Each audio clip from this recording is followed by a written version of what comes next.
following podcast contains spoilers, adult language, and only one mention of hot dogs. This is a message from the Office of Emergency Preparedness. Due to the recent crisis, we ask that you remain in your homes. Do not attempt to communicate or interact with the creatures, even if they are people you know. Lock your doors. Bar your windows. Evil is coming. It's time for Aim for the Head, a horror apocalypse entertainment podcast. And now, here are your hosts, Diana and Steve. Hi, welcome back to Aim for the Head podcast. I am Diana. And I'm Steve. This week we're going to be discussing episode 4 of season 3 of The Walking Dead's Daryl Dixon. Title of this episode is La Justicia Fronteriza or Justicia? Justicia? Because it's justice. Frontier justice, Wow. clearly. Your Spanish great. is impressive. It's fantastic. I'm really good at it. Sorry, people who speak Spanish regularly. Why don't you just say frontier justice? The Spanish words for frontier justice. There you go. Now I can be a real basic white girl. We got plenty of points to cover, folks, so stick around and listen to everything. But before we get into that, Steve and I always like to do a quick rapid fire. How did we feel about the episode? Steve, you went first last week for episode 365, so it's my turn this week. So, what'd you think? Frontier Justice, what did I think? First and foremost, I think it was such a better episode than last week. And like we said last week, it's not that last week's episode was bad. It was just like, it felt very sort of fillery. You know what I mean? Like there wasn't a lot of action. There was some things where you're like, ooh, that'll be interesting if they didn't do anything with it. You know, it was just, you know, could have been a little bit more, had potential and didn't make it to everything. Whereas this one, so much potential, and they only had like two and a half major stories, and they placed a lot of time, a lot of drama, a lot of action, a lot of visual things to watch. So much action. It was like 2 huge battles. It was like a half an hour of the episode was just the battles, for crying out loud, which was great. So much action. Really, really great. You know, we talked about it before we started recording, when we were texting yesterday or whatever. I literally only had like a couple of tiny quibbles, and some of that was just not the show itself or the writing or whatever. There were a handful of like kind of clunky editing moments, but we'll get to those. But overall, great writing, great story, more character stuff. There's some mysterious things happening as well, and you know, we got the payoff by seeing the Conan extras again, and so much action and so much stuff to like watch. There was no dull moment. Let's put it that way. How about you? What did you think of episode 4? My thoughts are that this is the best episode of this season so far. I'd agree with that. Yeah, I thought there was, like you said, you know, this couple of really, I thought, well staged and executed battle scenes. You know, the fight around the boat, and then the fight in Salaz itself. And yeah, just some amazing effects. You got the fire ghouls, and you know the catapults. You got a Gatling gun making an appearance. I mean, there was some really, really great action set pieces in this. And at the same time, we got to, if you stuck your head out your window about 15 minutes into the episode, you would hear the millions of shippers across the world going, no! So that was great. And there was a little bit of humor and other things in there, and also, you know, the story did get propelled along a little bit further in that we have the, you know, go get Justina team, although now it's the go after Roberto who's trying to go get Justina team, but still it's moving along. And so I thought there was a lot of really great stuff, and this was just a fun episode. It was really exciting. And it was a perfect. No, nothing's ever perfect. There's certainly a few nits we can pick on there and about the way they did things. But for overall, like I said, I really like this episode. And of the 4 that we've gotten so far, this is by far for me so far the best one they've done. Yeah, I think I agree with that fully.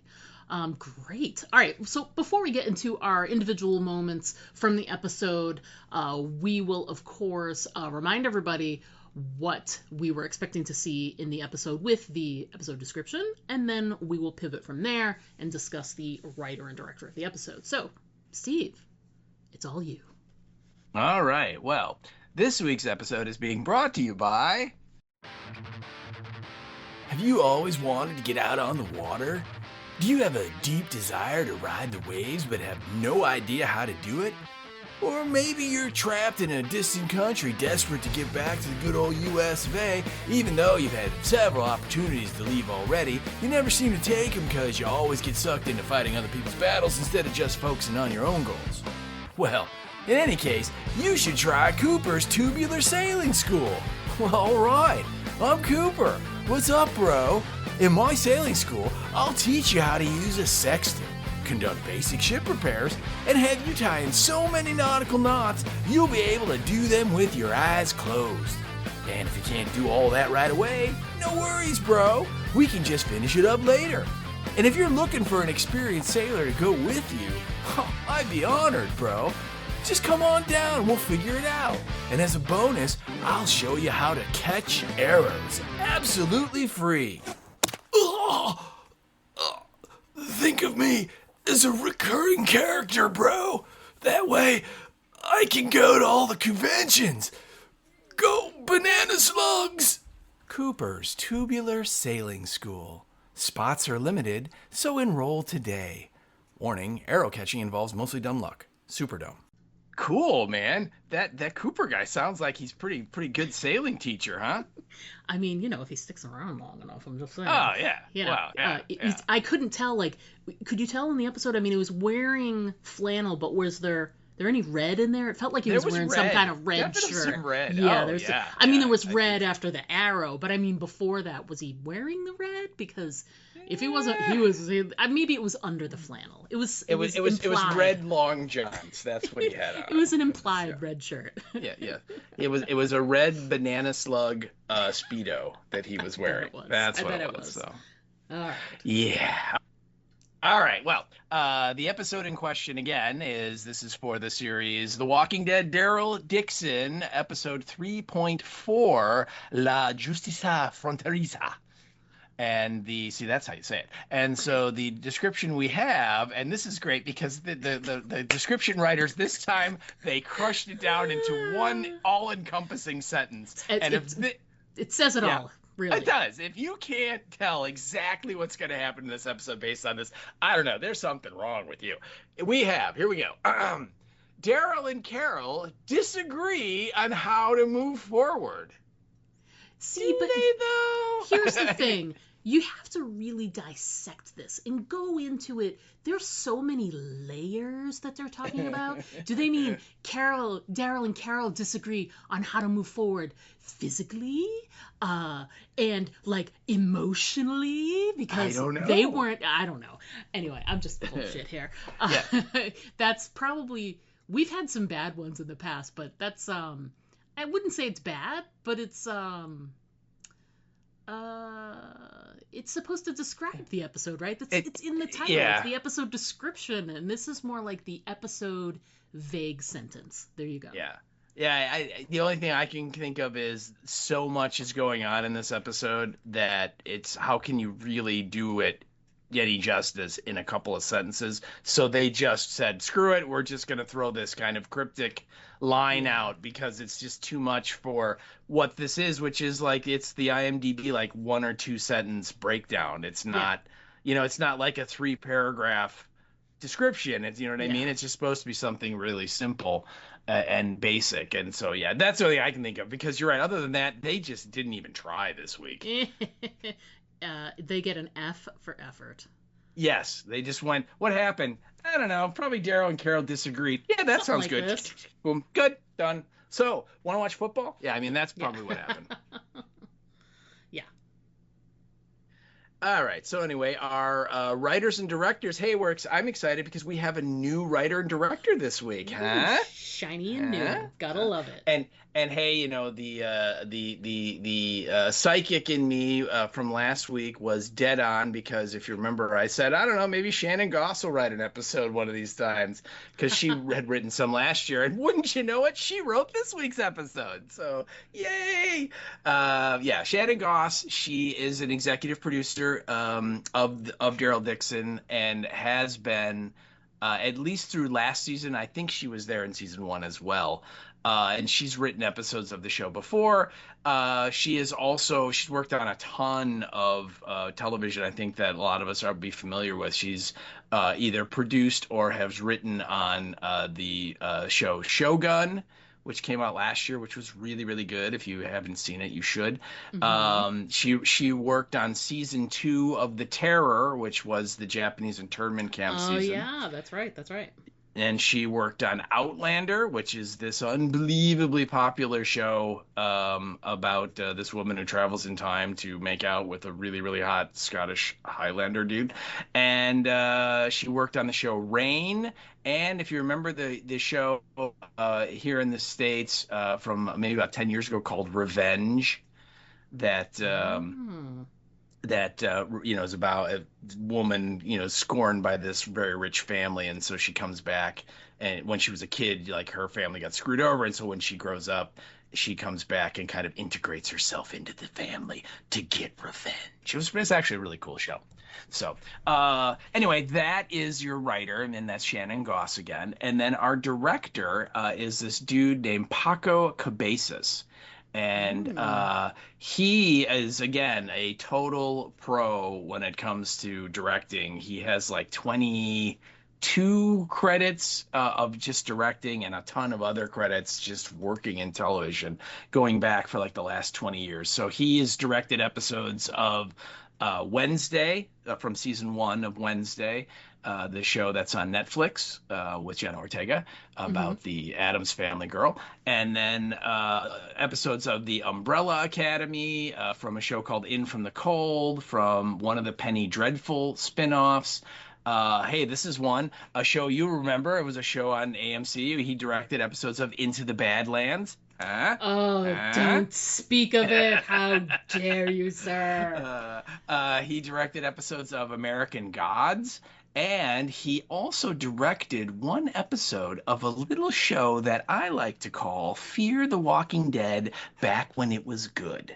And he directed an episode 3 in season 3, episode 10. So this is the ranch season. Ooh, and the episode season. was it was. I agree. And the episode was entitled The Diviner, and I had to look it up because it didn't ring bells. And the description that IMDb has on it is, with the ranch dangerously low on resources, Madison and Walker, who is the Indian dude, leave in search of a solution, and Nick and Alicia struggle to keep the peace. That's the description that they have. So they're at the ranch, but things have not gone completely haywire yet on the ranch. Yeah. So, but anyway, again, 22 total credits as a director. So the guy's clearly a stone cold veteran. And I thought the action sequences were really, really well staged.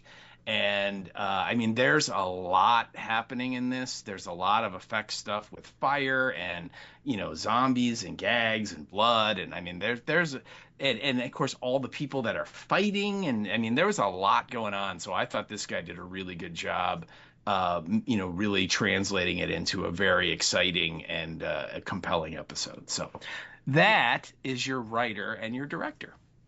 I think the best part about their names, and I don't mean any offense when I say this, and I'm sorry, people, but Cabezas is Spanish for head. Mm-hmm. So his name is Paco Head. That's true. There you go. Yeah. I just can't help myself. I can't speak Spanish very well, like in sentences, but I know vocabulary like crazy. Mm-hmm. And Cabeza is head. So there you go. Just proves my point. You can dress her up, people, but you can't take her out. It's true. It's absolutely true. And sometimes it can't even really dress me up, let's be fair. All right, so let's get talking about the episode. So first thing, we both talked about it, and I think it's because of the singularity of it happening. My feeling was, have we ever really gotten a true Daryl flashback before like that?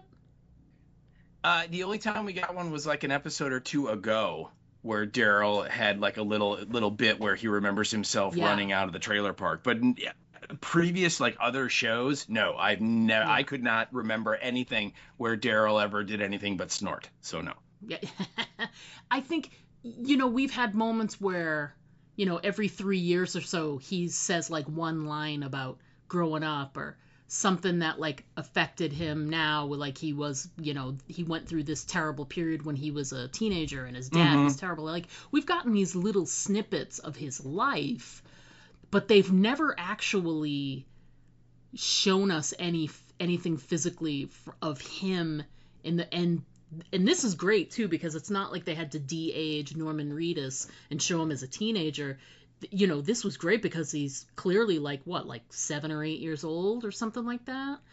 And, he's a little kid. Yeah.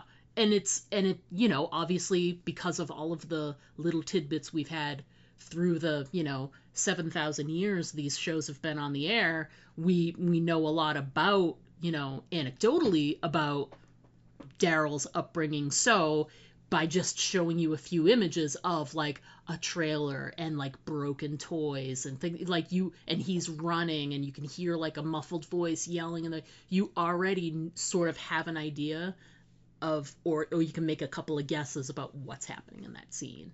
And I just think it was really interesting, especially when you take it.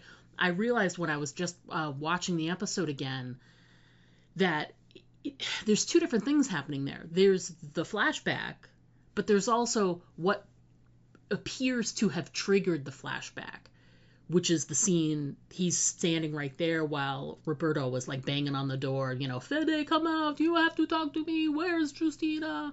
But it's like, and that's what sort of knocks him out of the reverie, is like the knocking on the door. So I'm curious, like there was something in that configuration with the, the clock and the knocking on the door, like just there's something in that it just like brought this up. So I thought it was an awesome scene because it, like I said, it's nothing we've ever seen before. And I guess I'm curious why now.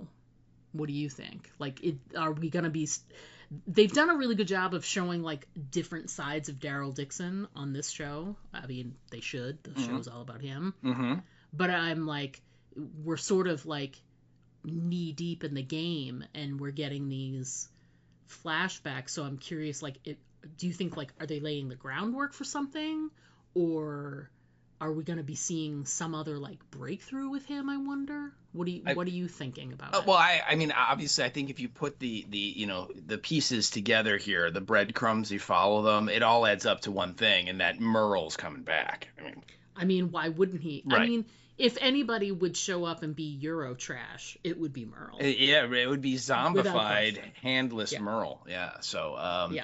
And Rooker needs a gig, so I get it. I understand. It's a public safety thing more than just employment. Yeah. But they gotta be building it up for something. And last year we had all of the Carol, having the flashbacks to the barn and all this stuff with Sophia. Which remember last year we were like, where is this coming from? Yeah. We've known Carol for like 10 years on this show, and she's never blinked once and had any sort of, I'm thinking about all the people that have died because of me in the last 10 years, Right. And suddenly there it is. So it's not like the concept is something that the show certainly has tinkered with in the past. You're right. It's weird that it's like starting kind of like, not like at the very beginning of the episode of the season, it's more of suddenly, and you're right. The way it works, Daryl's standing there watching Roberto try and, get into Fede's house, but he's kind of like looking up at like the church tower bell, and then it kind of dissolves to, he's looking at like the trailer that he grew Right. up in, and it's not at all similar, and it's very weird, all of it, Yeah. and then we see, like you said, like 7 or 8 year old Daryl like running out of the trailer, and you kind of hear like in the background like the drunken dad, come back Mm-hmm. here, or Yeah. whatever.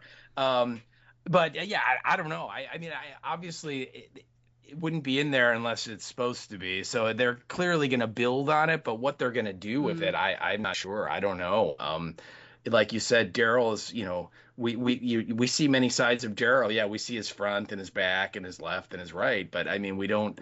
They don't really, Daryl is, they don't really, we don't really get all that introspective on Daryl. And whenever he, like you said, whenever he talks about his past, it's very, very short, and usually it's just, I grew up, me and my brother, I mean, that's it. He just doesn't like to talk about it, doesn't want to talk about it, and just moves on. So I don't know. It's going to be really interesting to see how they're going to pay this off. It's got to, maybe they're setting something up for next season. Maybe. I'm wondering too, like, what end game wise, and not to get too far off the track, but end game wise for the show, we talked about how there was that little tidbit about Andrew Lincoln possibly talking to the execs about appearing somewhere, and they didn't say anything about this show, but it got us talking about where would we like to see, because we know next season is going to be the end.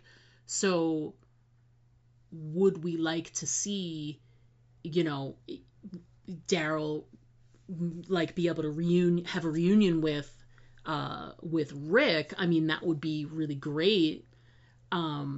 So are they sort of maybe emotionally laying the groundwork for, his family was never there for him, but it's his chosen family. He would take a bullet for Rick, for Carol, for Michonne, and they have become more important to him than his family ever was. And so it's like, I wonder if they're putting little breadcrumbs out there to show how important a reunion with Rick would be for him. I don't know. He also had a couple of other emotional things happen in the episode. Later on, when he's arguing with Carol about, Roberto and Justina, and he's basically like, he's like sort of sloughing off what happened in France, where, he was basically like, France was a mistake. Like, and you're like, wait, does he mean like Isabel? Like, is he like trying to do that thing? Yeah, he's trying to do that thing where it's like he's hurting, so he's pushing everything away and saying it was a mistake, as opposed to, I put myself on the line and my heart was broken and da da da. Like, so he's in like sort of a raw place, and being around Roberto and Justina is definitely like a triggering thing. So maybe it's this sort of introspective, more emotional Daryl. Who knows? Maybe. I mean, I didn't see it that way. I all of his talk to Carol of like, we're not getting involved, Right. is I think it's just more Daryl, kind of taking stock of what's happened in the last 2 or 3 months, and it's like, look, I got stuck here, and instead of focusing on just trying to get out of here and get back to America, I got sucked into this whole thing for Right. these people, and I started to care about them, and that was a mistake. And like he says near the end of the episode, he's like, we're always fighting other people's battles. Why? No one fights our battles. We got to focus on us, and I think it's more of just practical Daryl than sort of like, Daryl's heart got hurt and now he's all covered up and protecting himself. So, I mean, clearly he cared about Isabel, and I'm sure he cared. I mean, what, Laurent, was that the name of the little, Laurent, the little boy, kid? Yeah. And some of the other people in the revolutionary force that he met, he liked some of those people. They were good people, and so he kind of got sucked into what they were involved with, and he had to suffer when they, a lot of them died, and so he's just like, it's not worth it. And so when he sees what's happening in this town, he's like, no, I'm not going to do it. I don't care. It's not worth it for me to get all invested in these people when most of them are probably going to be dead in 2 or 3 episodes. You know what I mean? He's just like, Right. we're going to fix the damn boat, and then we're going to sail away and leave all these people, and they can, whatever happens, happens. You know, what did he say last week when she's like, well, what about Alba? And he's like, who the fork is Alba? Yeah, you know what I mean? He's like, it's like you shouldn't know who Alba is. It doesn't matter to us who Alba is. You know, we don't know her. Anyway, that's how I took it. But again, with all these flashbacky stuff, who knows what they're gonna do? Right. And I think I've always thought that there's a lot of Daryl that, you know, the way he is written, he's very like, there's a lot going on emotionally underneath, but he has a lot of walls. And I think his wanting to go home and focus on that could be the wall that he has up right now to keep him from, I got involved in France and I shouldn't have because I got hurt, and I'm not going to do that again. I'm going to focus on getting home because that's what I should have done, and da-da-da-da, and then I wouldn't have been hurting, and you know what I mean? So I feel like I feel like he is hurting, but I think like the wanting to get home, he's like being usual gruff, like, oh, we can't like get involved, is his like, that's his wall, that's his front for, you know, hiding his emotions or whatever. But, totally. We'll see. Maybe the kid flashback has nothing to do with it. Maybe he's gonna have some sort of moment with a kid again. Who the hell knows? Well, and maybe it's just going to intensify his desire to get back to America to find Laurent, because maybe he feels like, you know, in the grand scheme of things, he met Isabel and he gave her his heart and she gave him a boy, and you know, now he's like stuck with him. So I don't know. I mean, we'll have to see, right? Like you said, it's like, it's so weird with this character because we've never really seen thoughtful, introspective Daryl before. So this is all new. We're not really sure what's happening. Right, so we're confused. That's what we're saying, people. It could be confused. Any number of things. It could be nothing. Who knows? He could be just having a breakdown. We don't know. Right. So the next scene is the Carol saying obvious things scene to Antonio. God. So you made a point of that. So let's chat about that scene. I did, yeah. They're like in Antonio's house, and Daryl's like, you know, kind of still grabbing stuff, and Antonio's like, yep, take anything you want. She's like, oh, I think we got everything. Sticky Fingers Dixon has pretty much got what he needs, which I thought was really funny. And Daryl then's like, oh, I'll bring these back, and then he asks like, how long is it going to be? And they kind of do that, and Daryl then goes to leave, and then Carol kind of follows, and she goes to Antonio, and she's like, you know, I'm really sorry. I feel that us being here, well, it's caused a lot of the trouble, and everybody watching's like, you think so, Carol? Do ya? You think that's possibly what it is? Yeah. My God. And he tries his best to be like, no, it's not your fault. All the things that you did that caused all this. No. And I mean, it was the catalyst for everything that's in motion, but don't think about it. No, don't. But what I really liked, though, was that, you know, it kind of looked like Antonio and Carol were like having a moment there. Yes. You know, there was kind of the longing and all this stuff. And there's Daryl off by the door, and he's giving him the eyeball like, what is happening here? Right. And maybe seeing that is also fueling his like, we need focus. Hot dogs, we have to get out of here. You know what I mean? We really need to go, yes. We don't have time for you to like fall in love with Mr. Spanish here. No. We have to go. Well, and then there's, you know, until a few scenes later, there's all these people that are holding out hope that, you know, no romantic rivals for me, please. I'm the person that you are going to be with eventually. You know, and then, but again, that'll be trashed in about 10 minutes. But I just that look on Daryl's face where he's like, what is happening? What is happening? Yeah. And the line itself, it's perfect because Carol is really prepared now to head out into the open sea because she is now Captain Obvious. Yes. Thank you. I'm here all week, people. I'm here all week. Right. That's right. Yeah. Well done. So, slow golf clap on 3, 2, 1. Nice. Well played. Well played. So, speaking of Captain Obvious and really bad puns, we then have them at the sailboat, and Yes. there's a couple of nice long scenes, a couple of different fun things that happened there. I put down that I thought, I put 1 day of tying knots. That should be enough, right? Absolutely. They don't, and I said, right, that's all they need. And then my initial thought, I'm like, and why is that guy not speaking with a Spanish accent? I thought so too, because I'm like, Yeah, I wow, was like, that guy's I'm not sorry. even trying. Yeah, they were probably. I as we're watching it, I was like, is there going to be a thing in the montage at the end when they're like the insider in the episode, and they're like, yeah, we didn't realize until after we cut the scene that he didn't speak with a Spanish accent, but we left it in because we thought it'd be really funny, and we're like, what?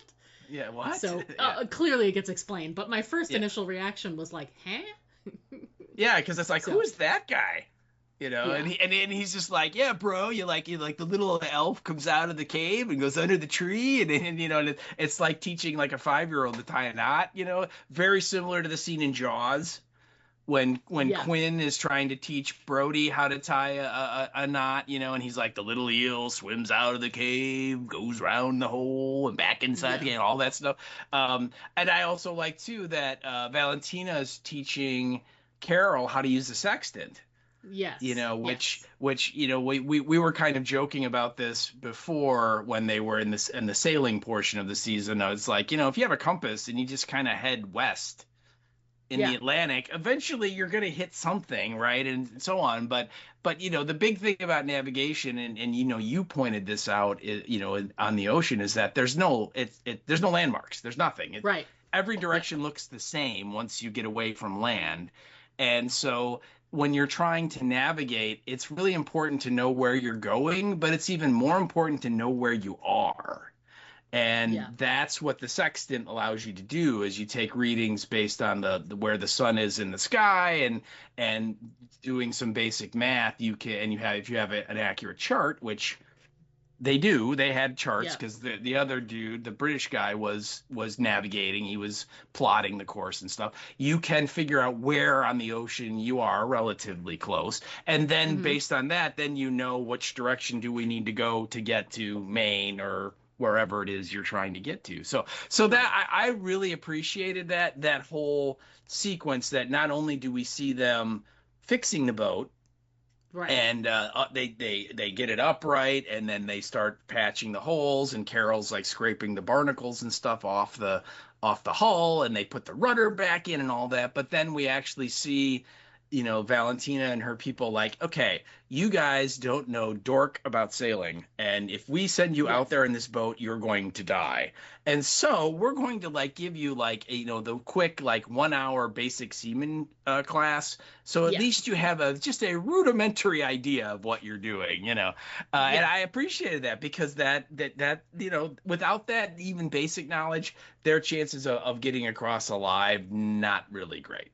No, they're not good at all. No. So, after learning how to use the sextant, then Carol, she puts her captain hat back on again.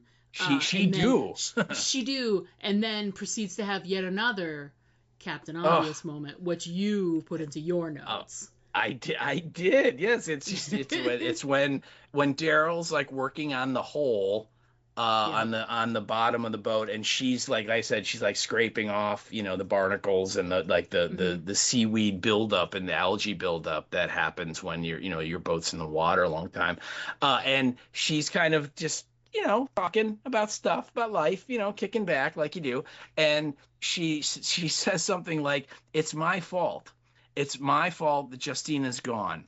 I was trying to reassure her last night, and I think I put the idea in her head. And again, I'm like, you think so, Carol? Really? When you actually tell the person, you wish you could switch places with them, and then they go and switch places with them, you think it might be your fault? Do you? Yeah. Oh, Carol. I know. Oh. Listen, but it was a really important scene, because she says all of that, which gets them into the talking about whether or not they could or couldn't have done something and whatever. And he's like, oh, we couldn't fucking do anything. There's nothing we can do. We can't help them. And so he gets all like gruff and throws the hammer and walks off because he is all Mr. Emotional. And, there's a later scene where Valentina is talking to Carol and Daryl's there, and he's just, and like walks away. Well, that's when she says, hey, Cooper wants to, you should take him with you. Yeah. Because he's from California and he's stuck here. He's been trying to get back he wants to get back to America to see if anybody he knows survived. And now here's his chance. And Daryl's like, nah, we're good. And Valentina's like, you guys are like the worst sailors I've ever seen. So no, you need help. And he's like, nah. And then he walks away. And that's then when this moment happens. It was sort of like a crack in the earth. And this whole large group of the fandom just like slid in there into the hot magma. And the carolers will be gone from the face of the earth. Because oh my goodness. In the most definitive way possible, and pretty fucking funny, if I might say so myself. It was great. Was hilarious. So he like stomps away. She's talking about, oh, well, some people, they just need this, that, and the other, which leads to the follow-up scene where Valentina is commenting directly about Daryl in front of him to Carol and says, oh, your boyfriend doesn't think that, blah, blah, blah. And sure Carol's doesn't like taking advice, does he? Yeah. And Carol's like, oh, well, we're not. And she's like, she turns and looks and she goes, seriously? And she's like, yeah, never. And Daryl leans forward and goes, nope. Yep. Like in the most and to me, I felt like that was 15 years of people putting those two people together and them having to answer every question at a convention, at a fan gathering, at whatever. And they're just like, we'll do whatever they write for us. They haven't written anything for us yet. We, da-da-da. And they've been as respectful and whatever as they can. But for both of them to be like they made faces. She's like, oh, no. And he's like, no. Ew. Yeah, they literally both had very nice, slightly restrained, but absolutely hilarious ew reactions to the idea. Oh, yeah. But I think it's hilarious that people have probably been thinking that for years. And Valentina, because she's very, she says what she thinks. She's very, forthright. That she doesn't care about people. She just sees a relationship, assumes something, and goes for it. So she's the perfect person to have said something. And when they say it, she's like, oh, okay. She's the one that we've seen is like clearly, is the boss with benefits with all of her guys that work with her. So, looking at Daryl and Carol and, is there an age difference? I don't really think there's much of one. I mean, Carol looks older, but I think in real life, the two of them, Melissa McBride and Norman Reedus, are pretty close in age. I think back in the day, like in the season 2, season 3-ish, I would place the character of Daryl was probably more like in his 20s, and Carol was probably more in her 30s, maybe late 30s. She was married and already had a kid, and Sophia was like 10. So I think that the characters have a little bit of an age difference, but in life they absolutely do not. And no, whatever. Yeah, but and you're right, and that's kind of how the fans see them, is that Carol is the mom who had already had a life, was married for 20 years, had a kid. Daryl's kind of this early 20s, mid 20s, punk kid, very immature, and they kind of became this thing that to Valentina, she's like, yeah, man, go for it. The world ended. Who cares? You know what I mean? Love the one you're with, man. How much time do we out? You know what I mean? It's like, what else are you gonna do anyway? You can't watch TV. If it's and of course they're just like, no, what? No, never. And I definitely thought that was a chance for those two actors to kind of, speak directly to the fan base of like, please stop asking us. Yeah. I like Carol's reaction was one thing, but Daryl's was the best. Nope.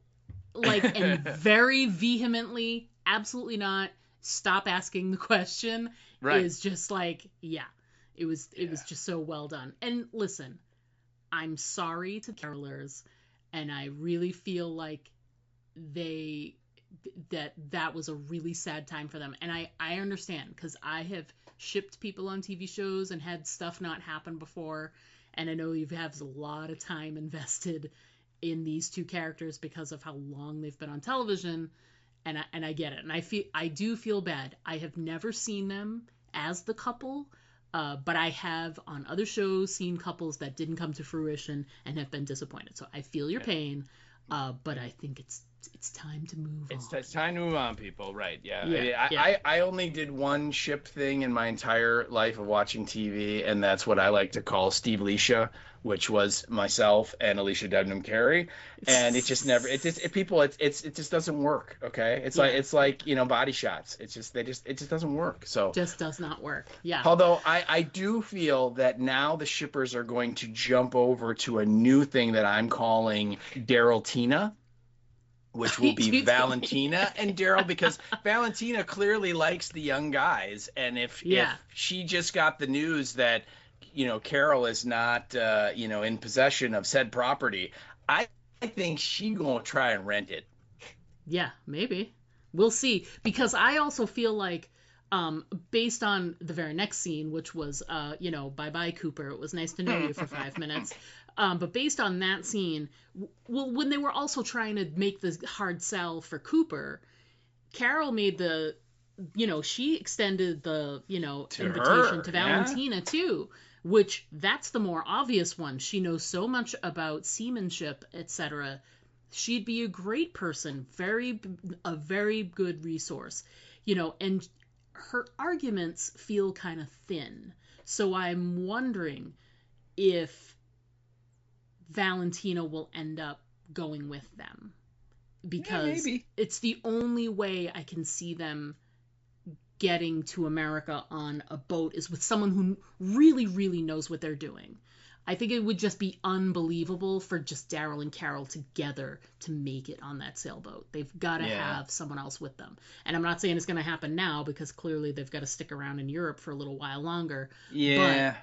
But, perhaps they do some other adventures, and then when they finally, 6 months from now are ready to leave and swing back through town, and maybe Valentina lost one of her lovers and is feeling disenchanted and is like, you know what, I've been thinking about your offer and I'm ready to go. Let's go to America. I think it's a distinct possibility. Mm-hmm. She's a fantastic character, and her chemistry with both Daryl and Carol separately is really great, and I think she'd be a very believable and very cool addition to Project Daryl and Carol Need to Get Back Home. Yeah. So I agree. I think so too. She would be really cool. And if you did watch the little featurette on AMC Plus, the showrunners say that one of the reasons that character is there is to show Carol a version of like a woman who is an older woman, but she is very confident in who she is and what she wants in life, and is, not afraid to go for the things she wants to do, which Carol's kind of been trying to get to this point. At least that's what they're saying for Carol. Right. And so I'm like, all right, that'd be cool. But I got to tell you, again, I hate to put my psychic hat on, but why not? I will. I do not have high hopes for this boat. I really don't. No. I don't think it'll be this boat. I think it might be another boat. Yeah. My prediction here is that the end of this season, the Primitivos are going to like burn the boat to the ground, or destroy it, or do something to make it unseaworthy, which is going to, facilitate and lead into the fourth season. of story. And yeah, you're right. And at some point, in the season 4, that's when we will find whatever vehicle it is, whether it's a one engine propeller plane or a speedboat or perhaps even a hot air balloon shaped like a beer bottle, whatever it is that will get them back to America, that will emerge next season. I really think this boat, they're going to build it all up. It's going to be there. They're going to be all the, hey, let's go, let's leave. Yeah, and then in the season finale, it's going to be gone. It's going to be destroyed. Something bad's going to happen to it. Yeah, so, I completely agree. I don't think this sailboat's it. I would only accept a beer bottle hot air balloon if it's piloted by Strand. If it's not, then it's bullshit. And it's they're just looking for, they're jumping the shark. They're trying to get ratings.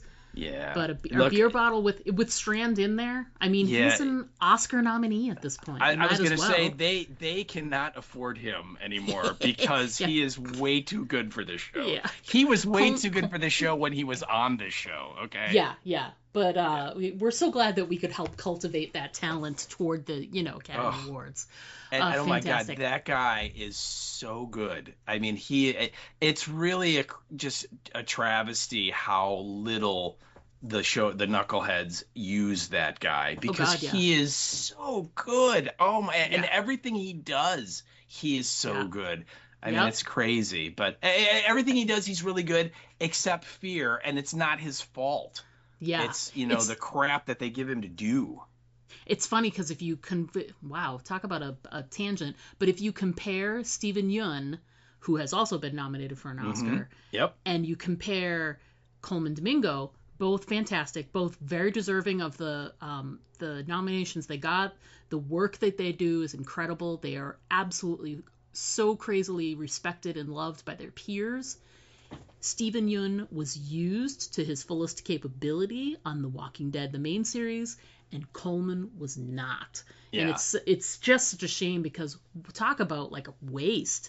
I mean, he's got so many levels and so much talent in him that they could have used in so many different areas, and what are you gonna do? I know. The only thing I would say about the comparison that it doesn't quite line up is that Steve Yeun, he kind of like learned how to act on The Walking Dead. True. And Coleman Domingo was much more of an established dude before he got the gig. But other than that, you are dead on. I mean, both of them have gone on to unbelievable heights, and justifiably so. I think they're both really, really good actors. But I'll also just a little teaser here. I have another prediction that I will make later in the episode that it just came to me, and I thought, I don't know, but I'm just going to throw it out there so we have it on the record. So we'll get to that in a little bit. Tuck it away. I can't wait. So clearly let's get to Coop. Well, no, we were talking about the demise of Cooper. We have to give it its due. I mean, the poor guy. He was just barely excited talking about dipping his feet back in Monterey Bay, and he's all excited about slug. It. What? Yeah. And he just doesn't explain it, so I just think it's hilarious. Oh yeah. So I watched the episode a couple of times, and I love really great use of sound design and Foley there, because Daryl has his back slightly turned away from Cooper. He's not even looking at him. He's tying off the sail right then and there. They just pulled out the jib because they were paired. We had a shot in the montage of them like sewing it because it had torn in the storm, and so they'd put it back up onto the mast, and so Cooper was out front by the sail, and he had Daryl pull the line to pull it out, and it's one of those furling jibs is what they call it, and it literally has got a spring in it, and it winds itself up.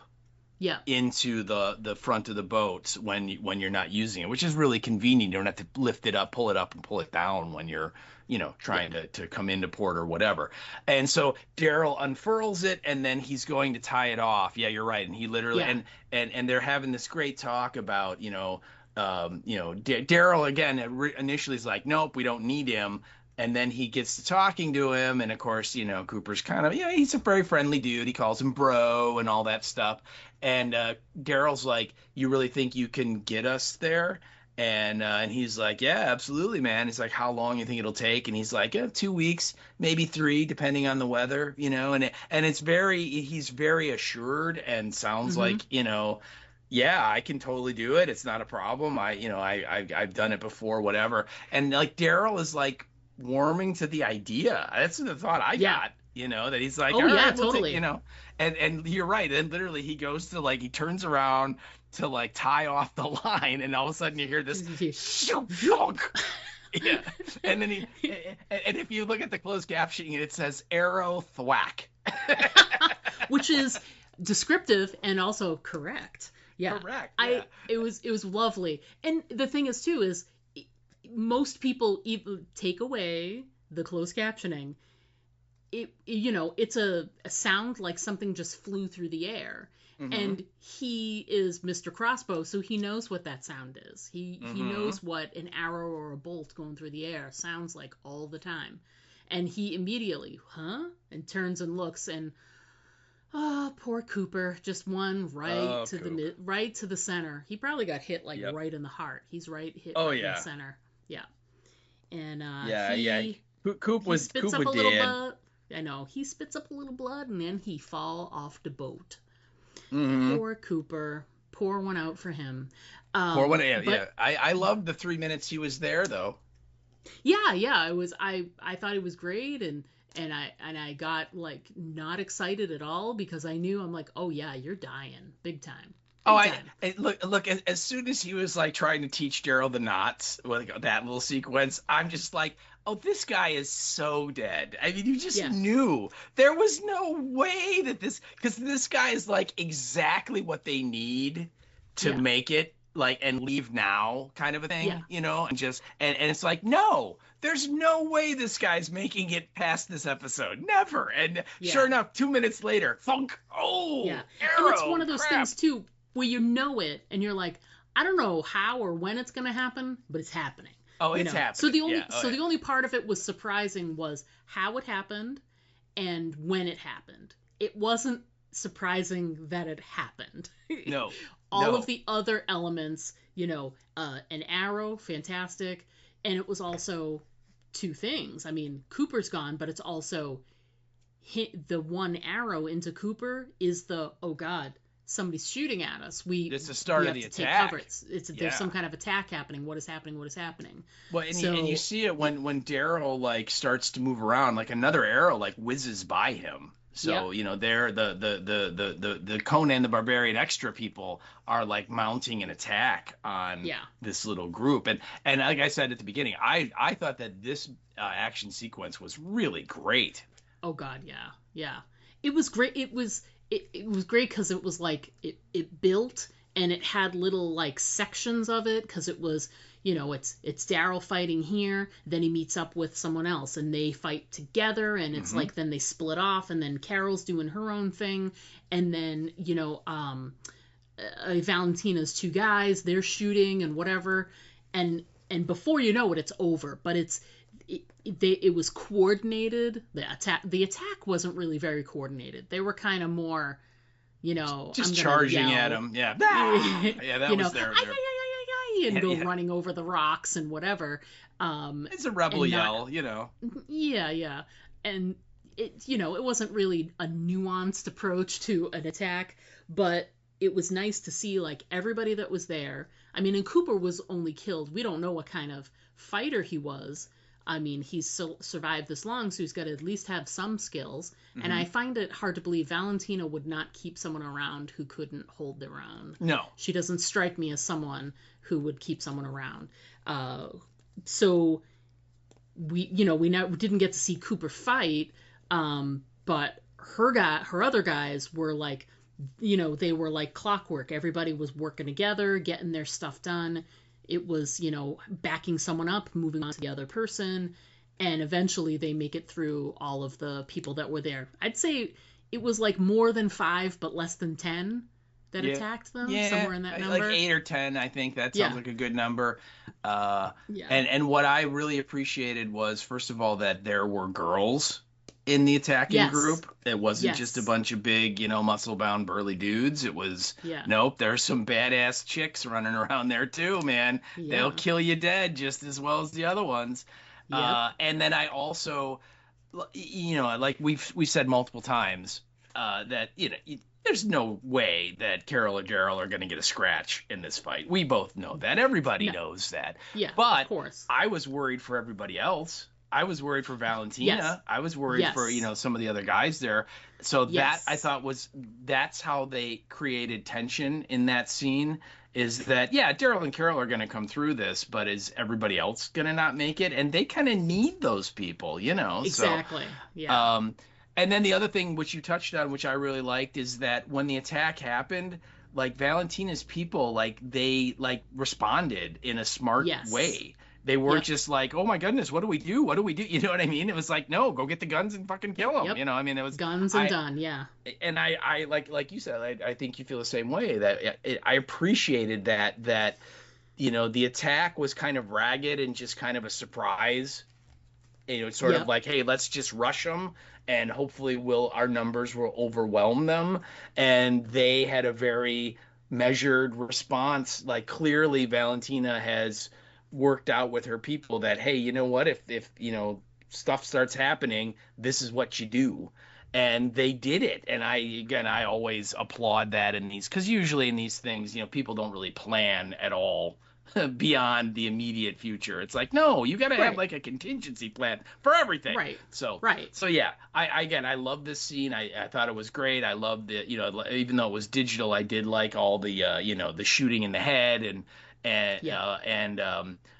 think Carol used a bow and arrow on one guy and completely knocked him backwards, and so I thought it was wonderful. I really did it, and it was kind of like the precursor of like this massive fight that's getting ready to explode. So wonderful. It was wonderful. Yeah, it really was. It was like a nice peek into these people, like what their style was, like how do they approach like battle, as it were. It's all out, they come rushing at them. There's with like wild abandon. Were.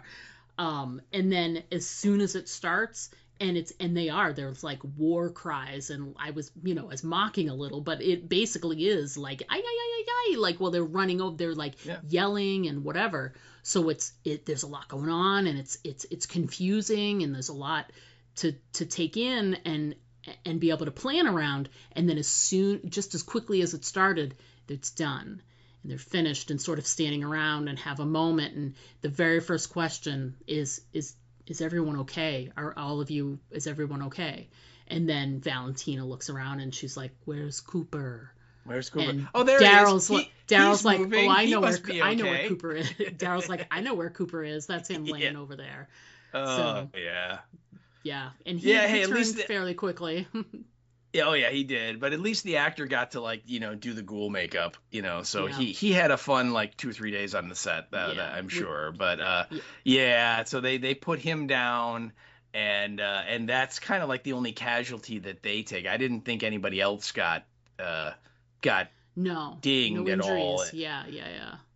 But the thing I took away from it was that the Conan guys and gals, I mean, they attacked full on and got wiped out to a man. None of them tried to get away. None of them went, oh, this isn't working, we should leave. No, they just pressed the attack until they were all dead, which is, troubling.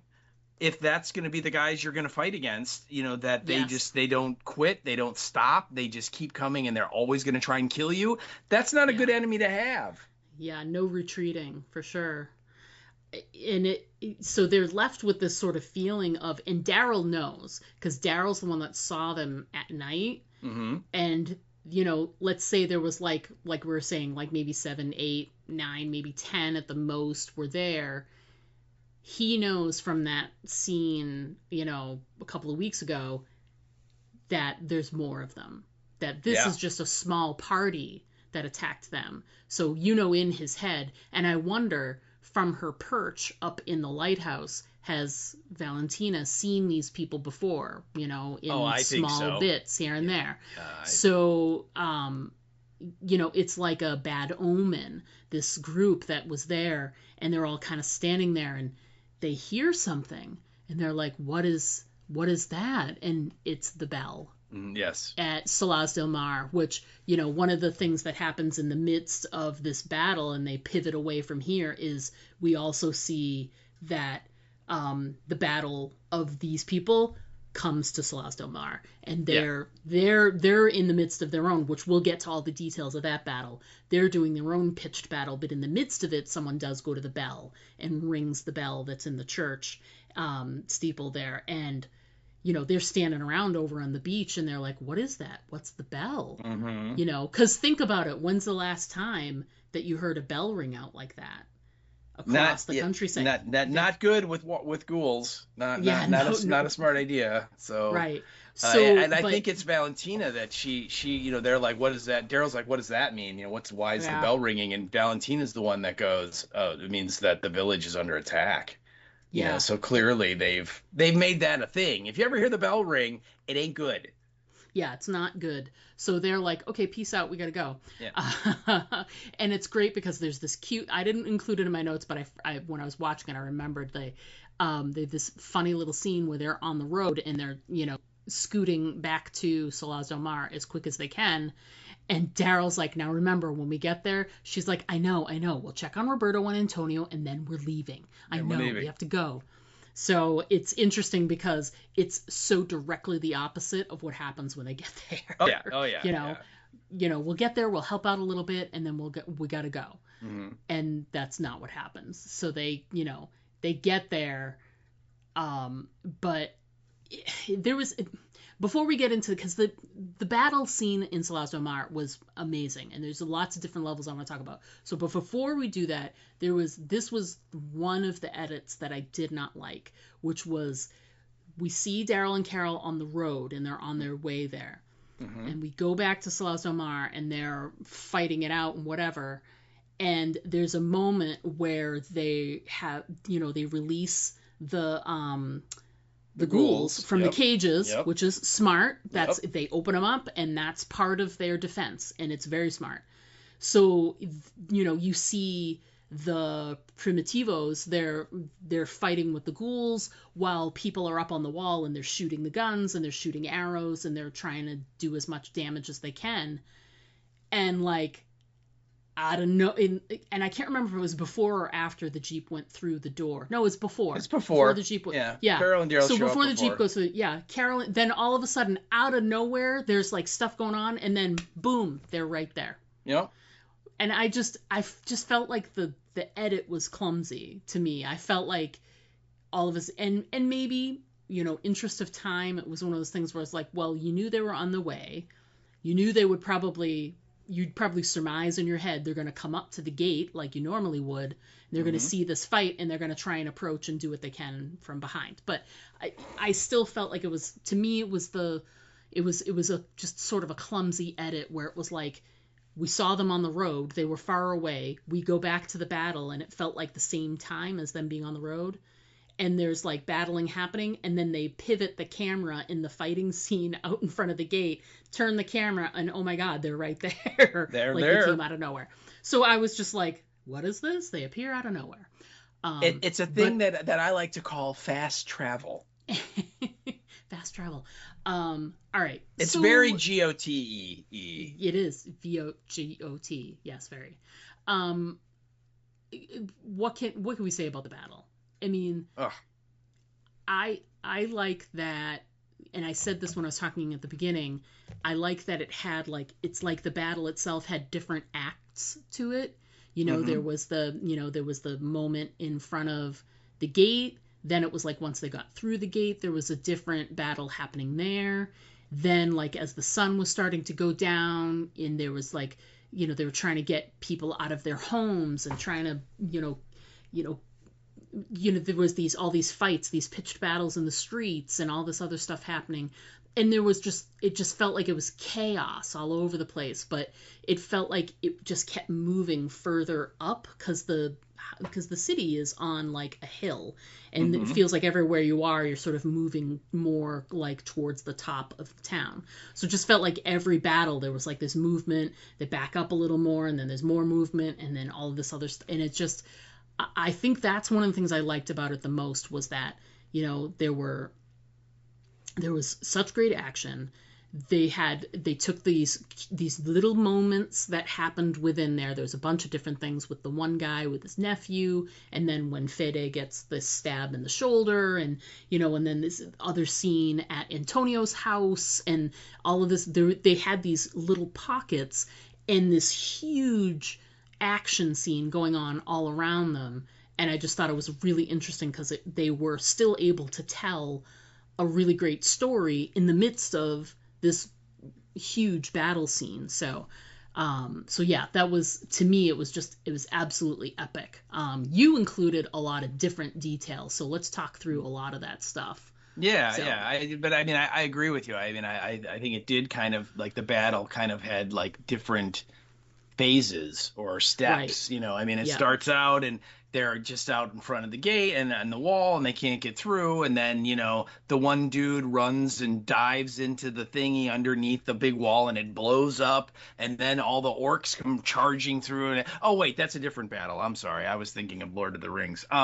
But no, I mean, it's very similar if you know, look at the way the things happened between the Battle of Helm's Deep and the Battle of Salaz. Very, very similar strategy there. Oh, but yeah. but what I loved was they you know, I think Paz is the one who spots them through her little field glasses. Yep. And then they start ringing the bell, and then, I mean, like, again, these people, they have prepared, they know what to do when the bell rings, you know, and there's Fetty handing out all of these guns and ammunition, and, you know, get up on the walls, and, you know, get the women and children, you know, to the safe spots and all that stuff right there. You know, and you see them and they're running in, they close the gate and all that stuff. So again, they know what to do, which is great. It was very similar, I think, to the battle in Last of Us this season, when Jackson gets attacked by that massive horde. You know, all of those townspeople, they had prepared and trained and practiced and drilled so that, you know what, when that bell rings, you know what to do, you know. Yep. And Yeah. that was great. And you get that first stage where the primitives are out, and they're shooting at the people on the walls, and the people on the walls are shooting at them, and then they open up the gates or the cages, and the ghouls mix it up with them. And there's that great scene where, like, one of those really big dude who's a primitive, he's got like a battle axe, and he moves his arm back to swing it, and like a ghoul grabs him and just takes a big chunk right out of his forearm. It was really, really well done, and I think really demonstrated, you know, when you mix it up like that, where it's just, you know, your people and then suddenly there are zombies amongst you, how easy it is to get bit by somebody, because you're just not, you know, you can't see them all. You know, they're all around you, they're in front of you, they're behind you, to the sides, and it's so chaotic, and there's so much noise and screaming and everything, you know, you can't really communicate. I think it was really wonderfully set up to suggest this idea of it's hell. You know, Yeah. I mean, it's just Yeah. chaos, which, as we're going to learn, clearly that's what the primitives go for. That's their thing. Yeah. You know, That's their so, bag. yeah. But so that kind of goes, and you kind of get the sense that, you know what, that the town is winning. You know, Yes. that they're kind of holding them off, and then, like we said, Daryl and Carol magically, you know, fast travel, and they're there, and then they start taking out everybody. And I thought it was really great that nobody on the walls ever took a shot at either of them when they were mixing it up down there with everyone else. That was Yeah. really cool, you know. Yep. Well done. I'm sure they had some sort of electronic device, so on all the targeting systems it showed up and said, "Oh no, that's a friendly." But Oh no, they would have been fine. They were wearing their armor. Their the plot armor. armor. Yeah, but I mean, they you didn't even hear a bullet like plink off of one of them. You know what I mean? It was just,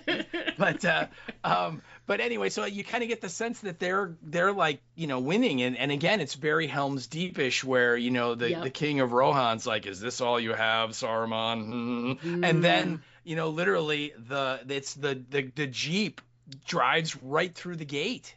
Yep. And then suddenly, what looked like we've kind of got things under control. Now, nope, no more control, because now they're in the city. Yeah. And of course, everybody that's being killed is immediately reanimating and getting up and, moving into the city. So you have like an ever growing number of ghouls that are going to attack anybody. So it's even more chaotic, right? And Right. yet even then the city rallies and they hold off and they win, and they kind of have turned the tide. And that sets up, the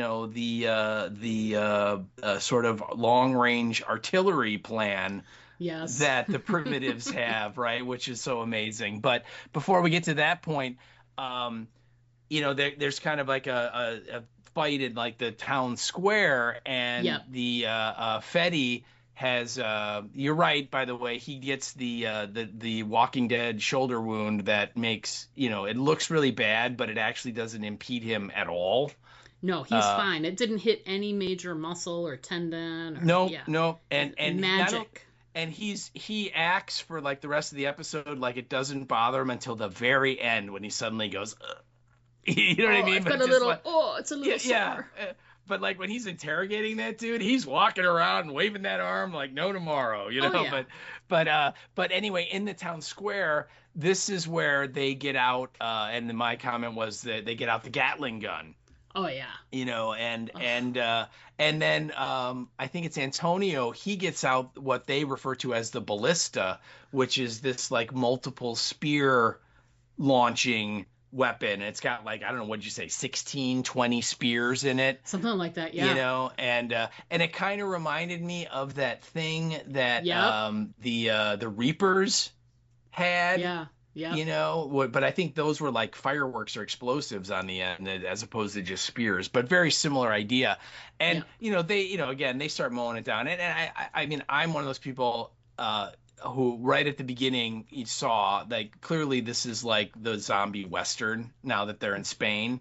Right. And so of course you're going to have a Gatling gun. That is a total western thing, because it's a piece of 19th century technology, from like the late 1870s is when it was developed, or like maybe in the 1860s. And I mean, I remember Outlaw Josie Wales, where Clint Eastwood, uses a Gatling gun to mow down all those federal guys, those Union soldiers that he kills, and they're exotic looking, and they're really cool. And you got the big crank that the handle you got to crank to, and the barrels rotate, and it's really awesome, and it's visually stunning. I totally get why they did it and put it in there, but my question is why?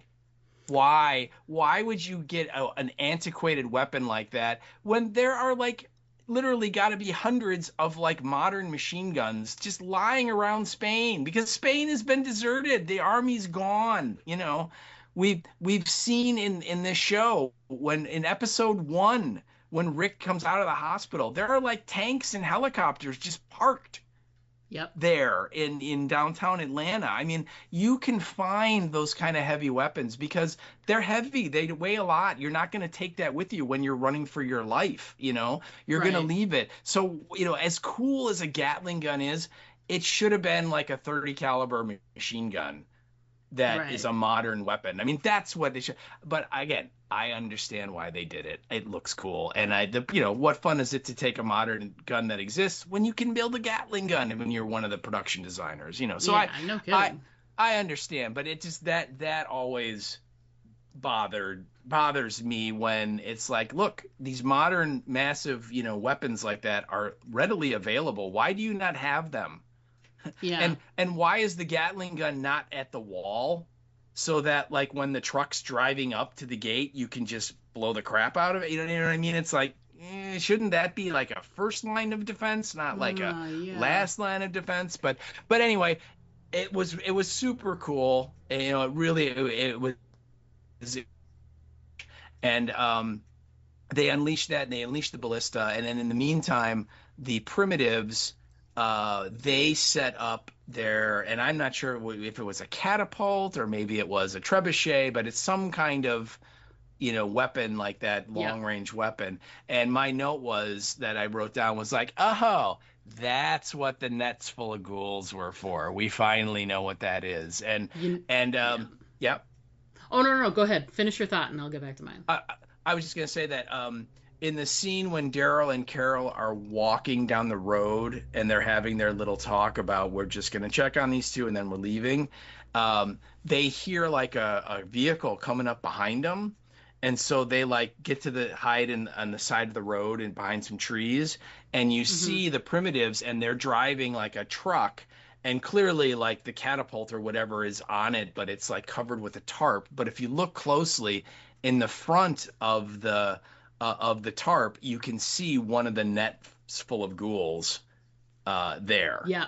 Yeah, and that's what I was gonna say when you brought up the catapults. I was gonna be like, I noticed on the second time around, like the first time around, I was like, what is that they have?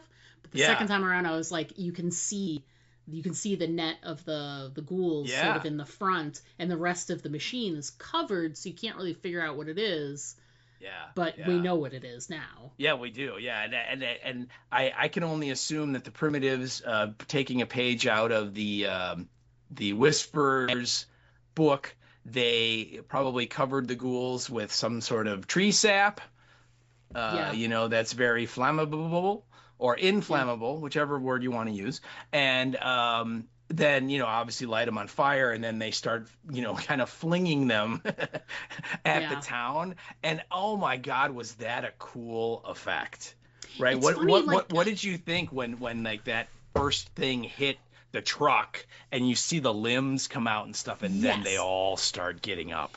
Because here's the thing. So the very first one that hits, because Roberto sees them, he's like about to make a clean getaway so he can go get Justina, and he sees something like some kind of fire in the distance, and the first like bomb, like catapult bomb that hits, it's a little bit short. Yes. And it hits right outside the gate. So it's like right kind of where those little areas, little gates where they were keeping the pens. The pens, where they were keeping the walkers before. Their little defensive thing.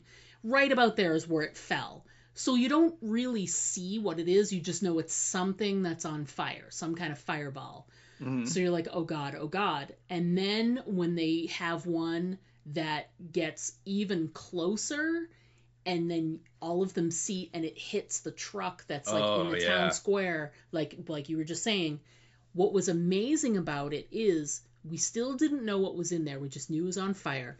This fireball hits the truck, and the pieces sort of explode and like fall all over the place.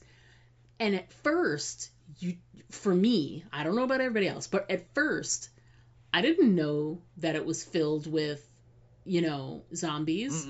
Because I didn't notice the net of zombies the first time through. So I didn't know it was zombies, honestly, because these guys are so primitive and they seem so aggressive. So, they do a lot of start a lot of wars, a lot of fights, very aggressive nature.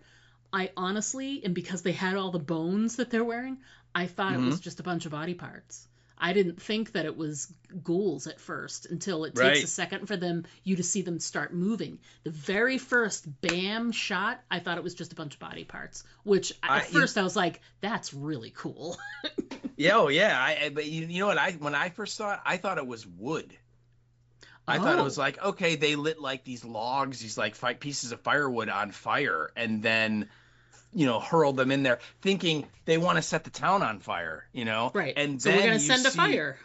This is kind of their primitive version of an incendiary, that they light these pieces of wood on fire, fling them into the town, and hopefully it's gonna spread, right? And then all of a sudden you start seeing the ghouls, get up out of the flame. And at first I'm like, did it hit some of those ghouls that were there? But then you're like, no. Those ghouls were part of the projectile, and oh my God, was that sequence? I mean, talk about never having seen it before, and just on the scale of like complicated shots to film. Oh God! You have like 10 or 11 people that are on fire, and they're in full zombie makeup, and they're attacking other stunt people that are not on fire, right? So I mean that was just I mean that must have taken a long time to set up. I mean, oh my God. If you haven't had a chance, folks, to watch the insider behind the episode thing, that on the internet version on the AMC Plus, it plays right after the episode.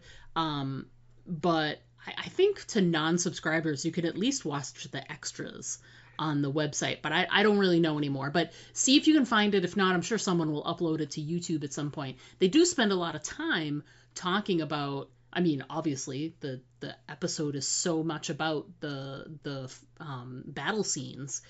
They talk about, the staging of, the one at the sailboat plus the bigger one, obviously, in Salazzo Mar. But they spend a lot of time showing like the difficulty in doing the fire. And you have to understand, like, they get everything set up, they get the ready to take the shot, and they light them on fire.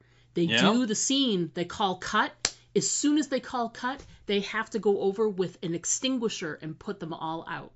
Oh, yeah. And then they start and they do the next shot all over again. So they show you this and you give you an idea, and it's like, it's just like this repetitive thing over and over and over again. And they were saying like it took like, multiple days, and I don't even know how long they said, but just took a really long time for them to stage and film that entire fight scene, that entire battle scene, because like we said, one of the things we loved about it was that there was so much going on. It wasn't like just a straight like battle, like attack.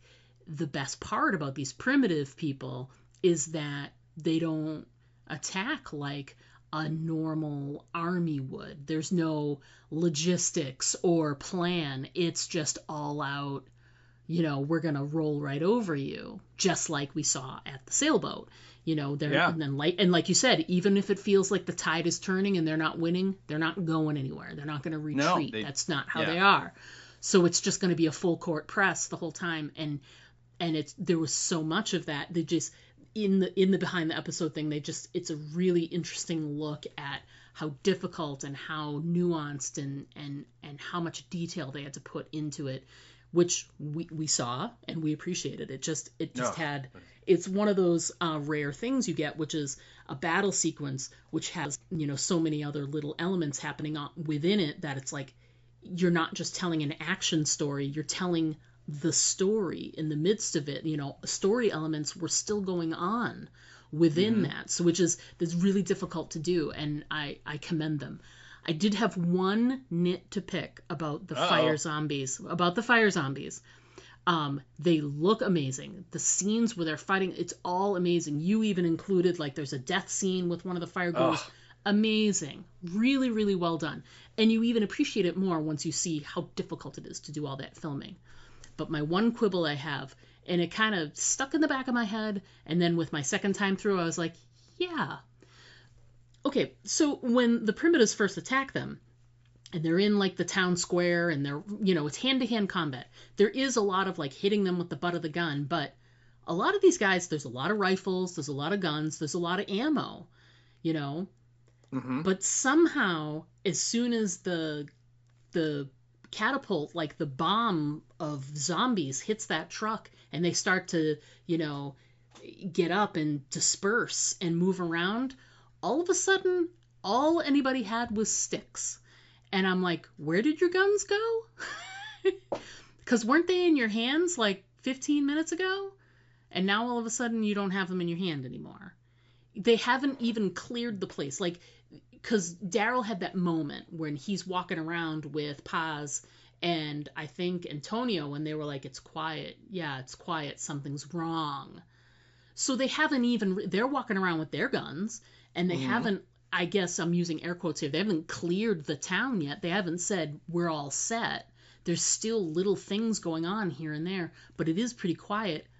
But they know it's not over, so they themselves hadn't put their guns down.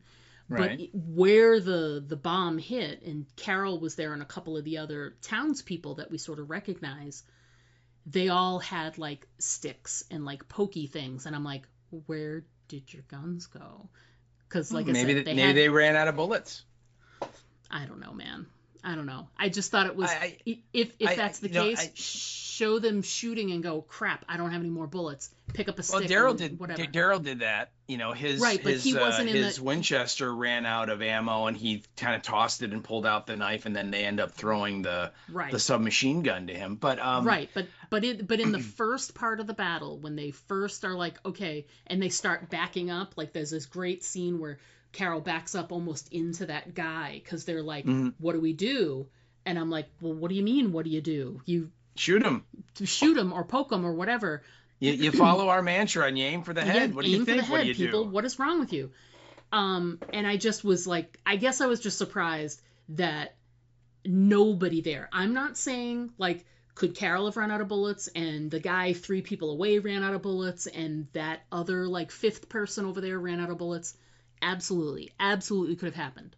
All of the people that were there by the zombies, they all had sticks. No one had any guns, and I just felt like that part was unbelievable. I hear you. I mean, it didn't. I guess it didn't really bother me as much because before the catapults start, there's clearly scenes where the gate is breached and a lot of the townspeople go running for their lives, and the Conan Barbarian extras are chasing after them. So I think a lot of the townspeople kind of dispersed from the area. And so there's still fighting going on in the city. It's just not right there. And that's when the fire catapult thing started. And so there just weren't a lot of people in the town square area that had the guns. But I mean, you're absolutely correct. That's what happened, because all of a sudden it's stabby pokey fighting as opposed to shooting until they get out the Gatling gun and the ballista, right? Which was amazing and looked great. It was. And Daryl gets the submachine gun with the never-ending ammunition. So because he fires that bad boy a lot. and it's probably got like 30 rounds in it. That's how much the clip holds, and he shoots and shoots and shoots. But it's certainly a legitimate complaint and a concern. But overall, if that's the only part of that sequence that bothered you, I mean, oh my God, and you mentioned it. Yeah, there's a bit where one of the fire ghouls comes up behind, and I don't know if it was a townsperson or a primitive, and bites him right on the neck. And again, the one guy's on fire, and the other guy is not wearing like a fire protective suit. I mean, that sequence just alone, how they shot that. They said something in the featurette that the fire guys, they cover them in this gel that is really, really cold. Mm-hmm. Do you remember when they mentioned that? And it is a cold gel. Yeah. And it's something, it's to protect them from the heat is my guess when they're set on fire, but that causes problems because then when they come up and touch someone else and that cold gets on them, it can affect. I don't know, but I was just amazed at how intense this whole battle sequence was and how just exciting it was and chaotic and just different. It didn't look like other stuff we've seen in Walking Dead big fights, and part of that is the fact, like you said, that one of the forces, the primitives, they're not really fighting like other people we've seen before. They just see someone, run at them, and hit them. I mean, that's what they do.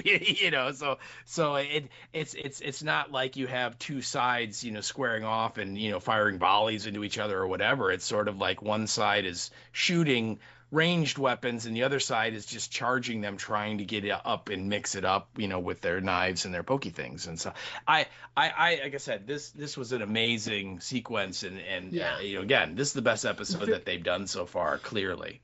And just like you said, those teeny tiny little things, like this was an balls to the wall amazing episode. My quibble is like an editing choice, which didn't change anything. It just sort of sped a moment up a little bit, and just a realism over one little thing, and everything else, like in even those little things, they didn't ruin anything. They didn't change much of anything. They made me stop and go, and then the rest of it was just like, you're so drawn in. You're so connected to everything that's happening there.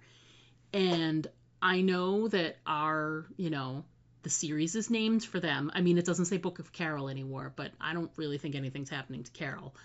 But there was, again, kind of like at the sailboat, there was genuine fear. We didn't know what was going to happen. I didn't know what was going to happen to Antonio or Fede or his mom, all these characters we've seen.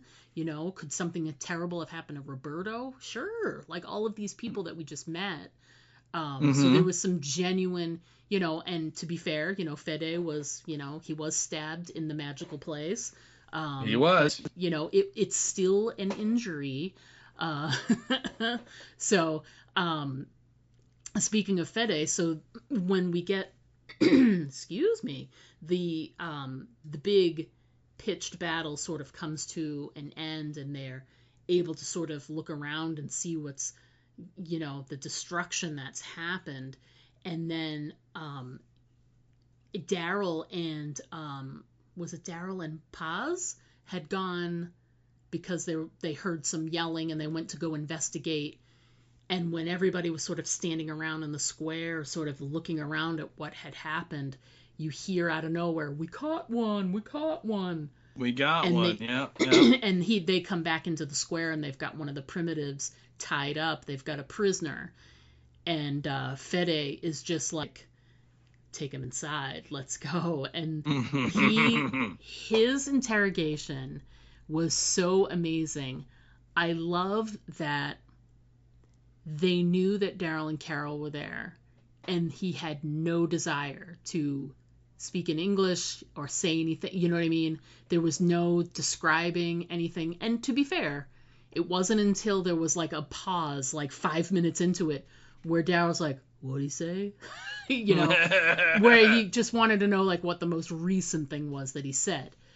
But they figured, it was one of those great things too, where it's like Daryl and Carol didn't know what Fede and this guy were saying to each other, but they knew like what the emotions were. They knew the tenor of what was going on. Like, you don't need to know the words to know like the way the conversation's going, like what kind of things they're talking about, what kind of headway Fede's making in the conversation, which was not very much.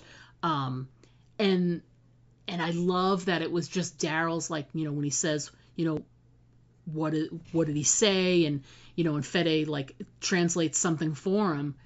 And then Daryl's reaction was the line that you put in there, which is, "Well, what the fuck do they want? What is it all about?" And the primitive guy understands English, and he just says to burn it all down.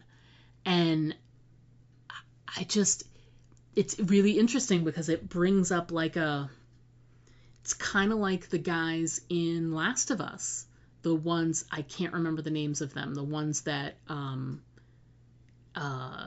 they almost killed Ellie there. They had the little ritual in the woods where they were going to kill her. I forget the name of them. The guys in the robes and the bows and arrows and stuff. Yeah, I can't remember what they are off the top of my head either. But they were very measured, but they were still very sort of culty. And I feel like whenever you introduce like a bad guy like this, where they don't, and that was the big thing, was he wanted to know like who are you following, like who do you answer to? And they're like, "We don't answer to anybody. We do what we want to do," and that's difficult to defend against, because they can't negotiate with that. They can't try and send out a party to like, let's talk this out. These are not the people that are going to do that. It's never going to happen with them. You either need to kill them all, or they're gonna come back at some point. They tested the waters, and they will return at some point. So I just thought that is a really interesting way to sort of set up what could possibly be a bad guy that lasts the rest of the season. It might even bleed into season 4, next season. I think it's, once you get someone to the point where they have nothing to lose. these people. That's what the thing is. They have nothing to lose, so they charge ahead in everything that they do, it seems like. So you can't defend against that. You can't create a defense against that too. That's the part that's difficult. So yeah. And I love that at the very end he tells them what to do. You know, he's gonna give him frontier justice, and the way that he sort of meets out the justice, it's basically they take him out and they grab a couple of the ghouls from the cage, and then I forget, how did he say it? He says, like, you know, I hope you've got stamina, because but he says something like, we're not going to kill you. It's all going to depend on, you know, your ability to fight and to survive and your stamina or something like that. Yeah. So what they did was they took a bunch of chain and they attached a chain to him, and then they attached a few of the ghouls to him on the chain, with the idea that he can't ever outrun them because they're all attached. So he has to try and kill them, but it's about 3 or 4 of them. So he's gravely outnumbered. The best thing to do is to try and kill them one at a time or whatever. I'm sure but he's try also and figure it out. He's completely unarmed. You know, he's got just his bare hands. So it's just weird, because I didn't think that the ghouls were chained to him. I thought they just chained him so he couldn't get away. And then they just opened the pen and let out the ghouls, which, by the way, most of the ghouls they let out were his people. You know, they all looked like they were extras from Conan, so a little bit of irony there. But it's possible that they were chained to him too. I just didn't pick up on that. Either way, it's very, very cold-blooded, but fitting. And keep in mind that almost everybody is telling Fetty we should just kill him leading up to this. Like, let's just hang him, let's shoot him. You know, I mean, they're all like, you know, just let's us do it. And he's like, no, we're not going to do it. We're not going to do it. No. But there will be justice. Yeah. And I think the reason why I thought he's attached to the other ghouls is because the way Fede said, it's a way to send a message to his people to not come back here, because they'll receive the same kind of treatment. So it has to be something where he's able to get away, or he has the ability to try and get away. Maybe, because they want him to. They want him to bring back a message of, oh my God, look what these people did. I barely made it back to you. Yeah. You know? Well, or they come upon all of the ghouls chained up because he's been bit and turns, and they're like, holy crap, this is what they did to so one of our people. It's very Westerny, it's the idea of putting the dead guy in the coffin with a sign that says, this is what happens to cattle rustlers in our town, or whatever, and you put that on display right when people come into town, so they all see it, just kind of saying, if you mess around with us, this is what's gonna what you have coming. So they're making a statement with it. And I just my whole thing when we got the interrogation was I was like, oh, okay, and I hate to use this term because it's not really PC anymore, but we now have our Indians for our Western, that we have this sort of nomadic in the historical sense. Yes. Yeah. Cowboys and Indians, right? It's Native Americans, I believe, is what they would say now. But correct. It's not entirely correct, because these guys, the primitives, they to borrow a line from one of the Dark Knight movies, they just want to watch the world burn. Right. That's what Alfred is telling Bruce Wayne about this, bandit that he had to deal with when he was a younger guy and was in this, the British Secret Service. They were fighting this warlord, and, he just, Bruce Wayne asked him, like, why was he doing it? And he said, some people just want to watch the world burn. And obviously the Native Americans, not like that at all, but they certainly had, their own little hiccups in their culture where it's like, hey, we're gonna go and raid this town because that's what we do. And of course, Right. the white people were like, well, we have to obviously shoot all of them and kill them. So problems ensued. But the big thing I got from the Primitives was they had a really strong Reaver vibe, and the Reavers are from the TV show Firefly, if anyone is familiar with that.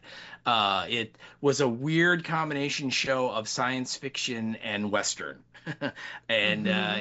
it was from the early 2000s, and it was by Joss Whedon, the guy who did Buffy the Vampire Slayer, and it starred Nathan Fillion and Alan Tudyk and Gina Torres and a whole bunch of Ron Glass. If you remember Ron Glass, he was in it, and Oh and yeah. it was one of those shows that it lasted all of like one half of one season, and it was on Fox, and Fox had no idea what to do with it, and so they screwed it up Mm-hmm. and didn't really give it a chance. But in the short time it was on, it developed this massive like cult following that, started all these campaigns to the point where a few years after the show got canceled, they made a movie called Serenity, which Mm-hmm. kind of wraps stuff up. And in that universe they created, there were these people that were out in space traveling, and supposedly when they got to the edge of the universe, it drove them just batshit crazy, and they behave very similar to the Primitives, or I should say, the Primitives behave very similar to them, in that they just go around and burn and pillage and rape and murder everybody they come across. And in the show, at one point when they're introduced, somebody who's not familiar with them asks Zoe, which is the Gina Torres character, like, what happens if they board our ship? And Zoe's like, well, they'll kill us, they'll rape us, and then they'll eat us. And if we're really, really lucky, they'll do it in that order. uh, Yeah. and so you kind of get a sense of these people, there's no reasoning to them. They don't stop. They just want to kill.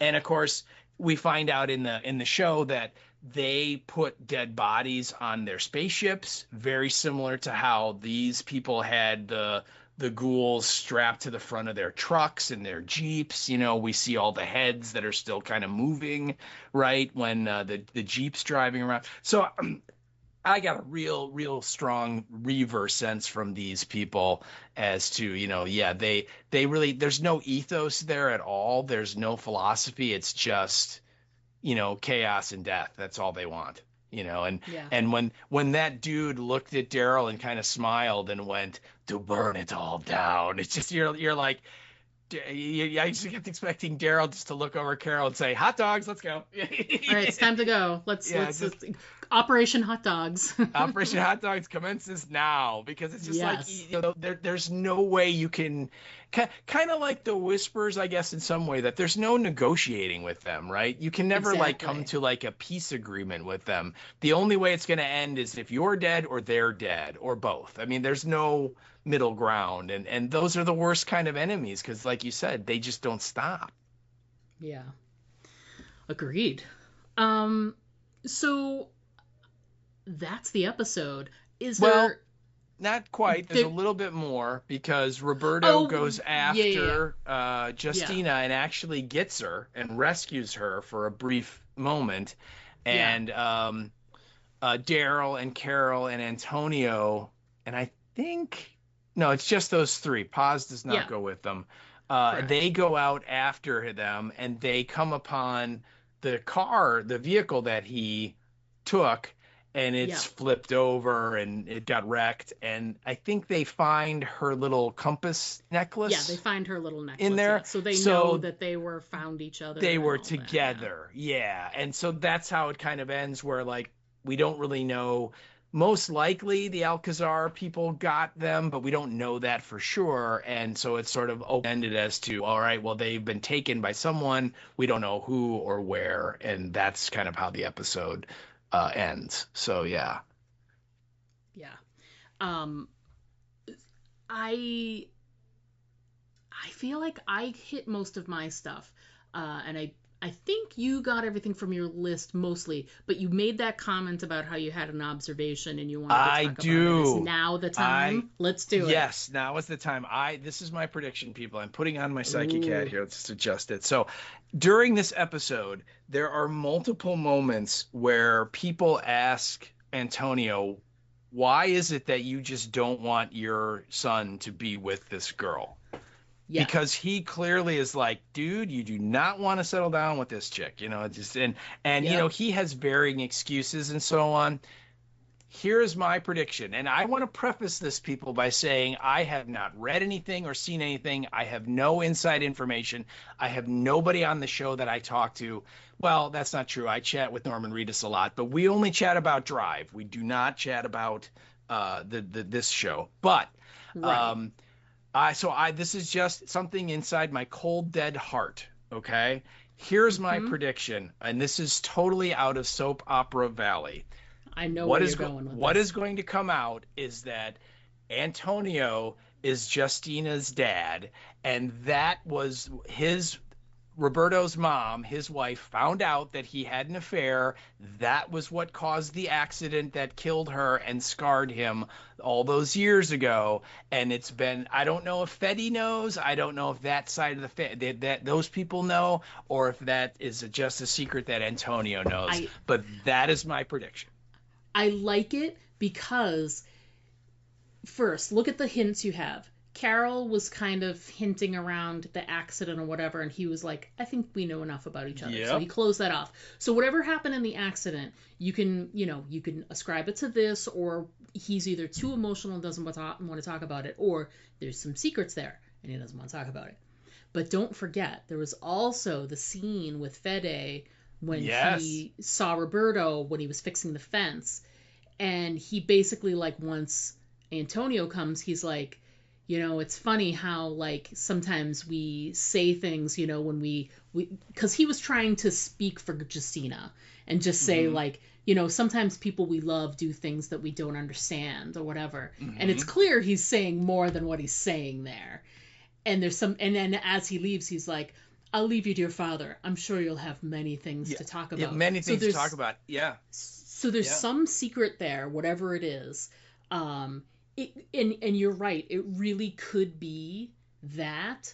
But I'm also curious about, remember as well, when there was the little scene where Roberto had the truck and he went to leave, and they thought it was one of the primitives that was trying to get away. So Daryl and one of the guards go out there, and they are both waiting for the truck to come past them, and they're both aiming.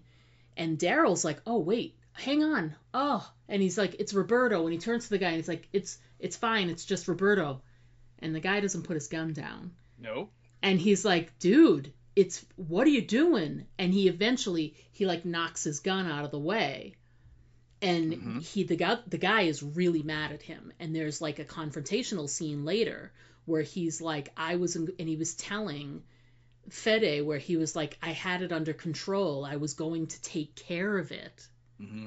And he's like, and he intervened. He messed it up, and Daryl comes up, and there's the whole thing there. So, well, and they say they were going to shoot at the tires, and Daryl's like, and you're he's a like, bullshit liar, and yeah. There's definitely more there, and there's also a little bit where when Antonio's like, I'll go out and look for Roberto after he gets away, and Fede's like, when's the last time you actually left this town? And again, there's clearly in some context there that we are not privy to yet. And I mean, to me, I'm like, clearly that was like the accident, right? When whatever happened that got his face all mucked up and probably killed his wife, that's probably the last time that dude left this town like this. And so, probably, I don't know. It just kind of jumped into my head. I'm like, okay. I could see that would kind of answer a lot of questions we don't know the answers to. Yeah. Anyway, probably wrong, but I'm just gonna throw it out there on the record, so we'll see. You know, if the psychic hat, if it was worth the $30 I spent for it, if it does anything for me. So. But there's definitely, whether it's that or not, there's too many little things. There's some secret that's happening there. And it involves all of them. And that would be a really interesting sort of outcome to it. But it could be a number of things. It could be multiple things, and they're sort of teasing you into thinking this. Who knows? But that's a really good theory. I think that's got some legs. That's got some possibility there for sure. We'll see. Again, it's just kind of jumped in there, and it was the second time through I was watching it, and it was just sort of like, what's like the craziest thing they could do to throw this Romeo and Juliet thing into high gear? And I thought, right, just the way, because he doesn't speak badly about her. Other than she's headstrong, and when she makes her mind up, she's going to do something, which is not, that's not necessarily a bad quality, right? Right. And yet, despite that fact, he is just so against them being together. Yeah. It's just like, no, dude, do not go there. And that's why it's just kind of like, why? I'm thinking, why would you have that kind of a reaction for just some strange girl, that you know what I mean? If she was truly just another girl in the town, there would be like a reason that you'd be vocal about, I don't like their family, or I don't like, you know what I mean? There'd be something that you would tell your kid, this is why I don't like those people, or whatever. And the fact that he's just like, nope, I'm not saying why, you just can't be with her. Well, that fits. It's like, no, because she's like your stepsister, your sister, your half sister, or whatever. You know what I mean? It's like, no, you'll have flipper babies. Don't. It's just So yeah, I don't know. Again, we'll see. Probably totally wrong, but I just thought it was kind of fun, and so we'll throw it out there. Yeah. So it'd be interesting to see. Any other points? I think I'm looking through my list, and I think I hit everything. How about you? I think I did too. Again, this was a really good episode, and if you haven't watched it, watch it. And if you only watched it once, I highly recommend you watch it again, because like you and I pointed out, Dee, there is a lot of little details that are really great. Yeah, and some of those ones we've been talking about, some, like I said, like seeing the catapult when they were walking into town, there are things I didn't notice the first time through, because there's so much information in the episode and so many things to see and take in visually. So it's worth it to take a second run through it if you have time, people. I would do that for sure. Good recommendation. Yeah, absolutely. Well done. All right. Well, here's what we're going to do, folks.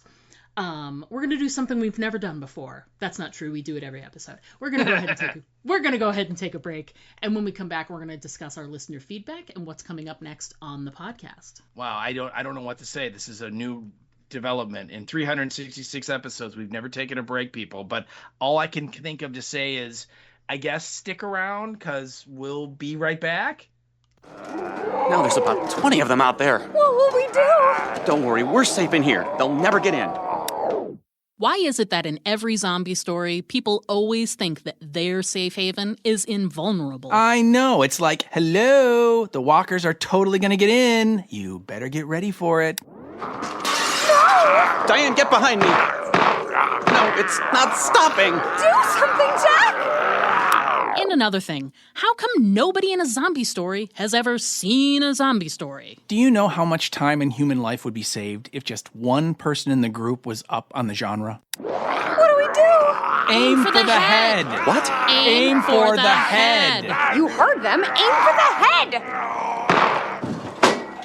Quick, Diane, I think we should try and fix the barricades. I think we should listen to them. Now, that's the first good idea they've had all episode. I still don't think they're gonna make it. Aim for the Head, a horror apocalypse entertainment podcast. Join hosts Diana and Steve as they recap and discuss the best of horror, sci-fi, fantasy, and apocalyptic entertainment.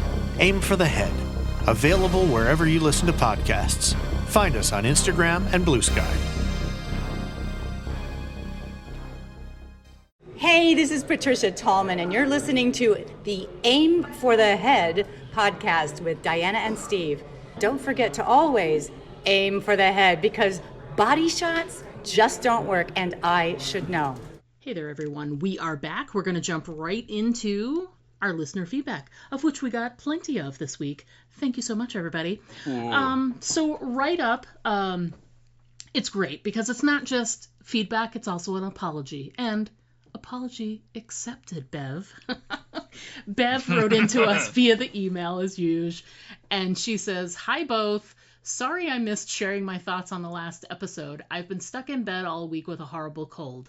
Likely story. Sounds like an excuse to me. Might be that COVID thing. It's going around. It's true. The Rona. We're just kidding, clearly. I'm glad you're feeling better. I finally caught up yesterday with episode 3, followed quickly by episode 4. So she's giving us her info on both of the episodes a little bit. Both of them. Gotcha. She says, overall, I felt episode 4 was stronger than 3. Agreed. It had more action and a greater sense of jeopardy, which kept me more engaged. That said, I'm struggling a bit with Carol's storyline. She's usually the one urging caution and telling people not to get involved in other people's mess, so her current behavior feels quite out of character to me.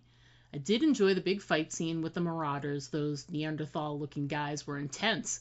It was exciting to watch. Honestly, I'm starting to think this community should ditch the king and just rely on Daryl and Carol for protection. They pretty much took out the invaders single-handedly. I also really like the woman helping fix up the boat. Her character has been built up nicely, and I wouldn't be surprised if she ends up helping our heroes sail back home. I know! I'm glad to know I'm not the only one. Yes, we talked about that. Yeah. And if I'm being totally honest, I just want them to get back on the boat and head home. Spain's lovely and all, but it's time to reunite with Rick. I'll try to be patient, though. Fingers crossed next week's episode moves the plot forward and maybe throws in a juicy twist. Looking forward to hearing what you all thought. Bev, writing in from surprisingly sunny for this time of year in Devon. And first off, I'm so glad you're feeling better, Bev. And it's okay. We just like to tease that you didn't send in feedback last week. It's no big deal. You send it in. No, we were hurt. We were very, very hurt. Steve was crying. You could hear it in the episode. It was really sad. Poor guy. Kept going, where's Bev? I know. He was like roaming hallways and crying. It was embarrassing. Let's be frank. It was. Yeah. So yeah, I agree. I think Valentina is her name. I think it'd be great to have her involved in some way, whatever that may be. And like we said, it may not happen right away. It may take a little time for them to work up to it, but that'd be really great. And that's interesting about Carol's storyline. We hadn't really talked about that very much. I think Carol's really good at, rushing headlong into stuff lately and leaving a trail of craziness behind her. Pretty used to that lately. So feels a little on brand for her to be that way. I think too with the Chunnel stuff and finally making peace with the ghostly Sophia. Maybe this is like a new Carol that is much more into no, you should get involved. That's a good idea. I mean, right. Is she like Carol from like season 4 of the main show? No, she's not. It's a totally different person. But that's just time. But, time. But interesting observations. Absolutely. Yeah. Thank you so much for writing in, Bev. We love hearing from you, and I'm glad you're feeling better, and we hope to hear from you again next week. So thanks so much. Absolutely. Thank you so much, Bev. All right. So moving along, we got our second piece of feedback. This is so great. I love it when we get lots of feedback. And this is from our pal, Erica Price. Hello, Erica. Hello. She sent this via the Facebook. And she starts out, Sticky Fingers Dixon. Really, Carol? Takes one to know one, I guess. Could it be that the overarching theme of The Walking Dead is finally coming to light? It does seem like wherever our characters go, they bring turmoil and destruction, going all the way back to the beginning of the original show. Oh, yeah. Oh, God, yeah. Look, every community that they have encountered, they have either destroyed or taken over. I mean, that's just the whole show, right? This guy showing knots to Daryl is definitely speaking with an American accent. Yes, he was. And we were both like, what the hell is that all about? Yeah, no kidding. Daryl and Carol having their first real conversation this season feels really nice. He guards his heart so completely sometimes, and I wish he wouldn't. Oh, Not Guy is Californian. Yet Daryl doesn't want his help. Well, bye-bye, Cooper. And that's exactly how it went. You're like, hey, there's a guy, he's American. What's that about? Oh, he's from California. Oh, he's going to help. Oh, he's dead. I mean, that was it. You know, it's just boom, boom, boom. I knew when they showed the barbarians in the recap we'd be seeing in this episode, Paz and her whip to the rescue. Yeah, we didn't, I think you made that as a note on your stuff we didn't really talk about. But yeah, Paz uses the whip against both Ghoul and Conan the Barbarian Extra alike in this sequence, which was very cool. You're absolutely right, Erica. It was. Carol has leveled up to infinite bullets, I see. Yeah. There was a lot of shooting. You load the gun on Sunday and shoot all week in this episode. So, and then she goes on to say, "Granny be dead eye in the dark." Yes, that's true. Fetty was in trouble, and his mom, which is the woman who kind of took Carol to town to task when Carol was criticizing the whole give the kids away thing. She takes out the dude, and she's like up on the balcony. I mean, there was some difficulty. That was not like a point blank shot, you know. No. So good for Grandma, because she was kicking butt there. And then she goes on to say, "I bet they had fun filming all those fight scenes. Those Walker fireballs were epic." Agreed. Yes. They were freaking cool. Yeah. Fetty sure healed from his stab wound quickly. Yep. Operating this Gatling gun would be much harder after being run through with a spear. Wink, wink. Yes. Yeah, that's true, man. He's turning those cranks like those arms work just fine. Then she goes on to say, "Boy, the last 10 minutes are kind of jumbled and confusing. Fetty decides to punish the primitive by chaining him to walkers." Okay, so maybe that's what he did do. I must have missed that. I was just thinking he was just chained so he couldn't get away. But in any case, it was still freaking cool. Still was. Justina's in the woods, and Roberto sneaks up and takes her. Then they wreck the vehicle? Wow, there was a lot, but so disjointed and dark. So 2 more episodes? And I think actually there are... 3 more episodes. Yeah, they did. But, it's been 6 the first 2 seasons, but it's 7 randomly this year. Yeah, 7 this year, and then next year we don't really have a total. But who knows? But Erica, amazing feedback, some funny points and some good points and good catches by you. And we're kind of enjoying the ride, and I think the overriding theme of this episode is that we really liked it. So and it sounds from what you wrote that you enjoyed more of it than you did as well. So thanks for writing in, Erica. Always great to hear from you.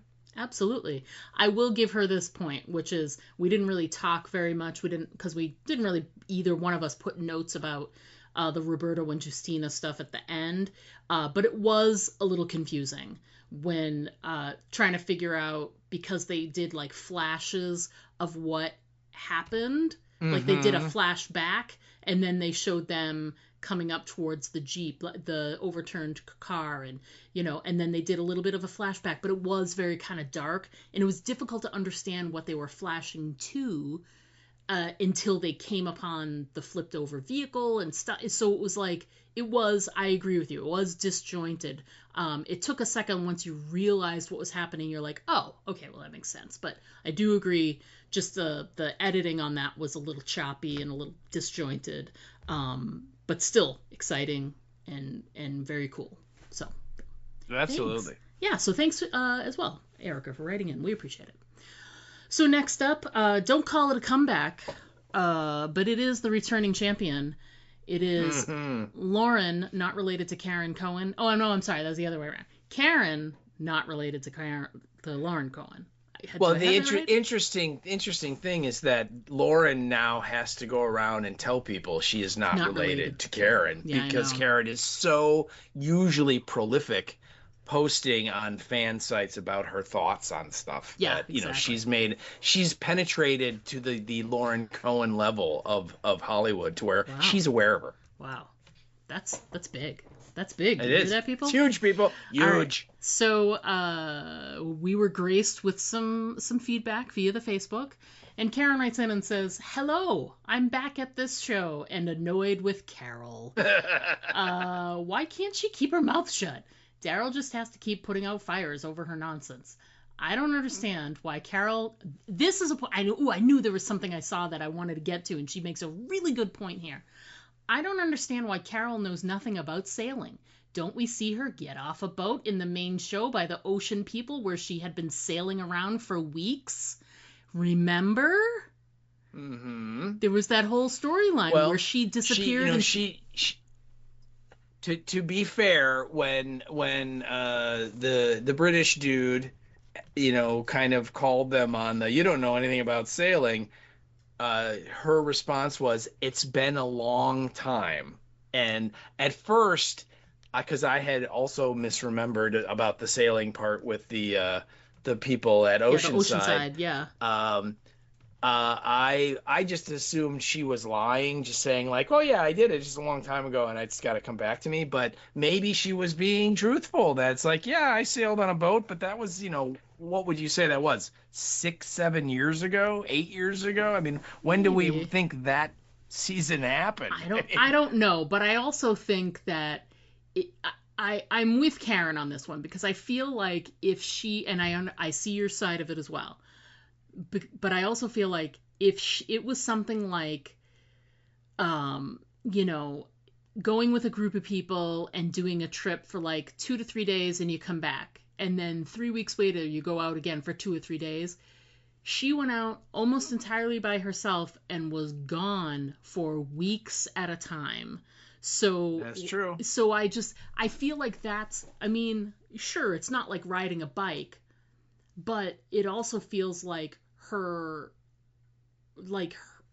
it feels like if she was introduced back into these things, she'd be like, oh, now I remember. Oh, yes, that makes sense. Yeah. You know what I mean?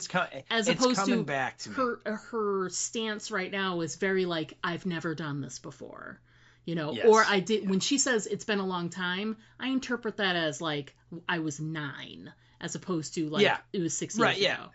Yeah. Like I said, my thought was she's just lying. She's like, oh, I did it, but it was so long ago. It's almost like I've never done it before. Yeah, I don't want to be the expert here. Yeah. Yeah. That's a good point. Good catch, Karen. It is a good catch, Karen. I didn't even think about that.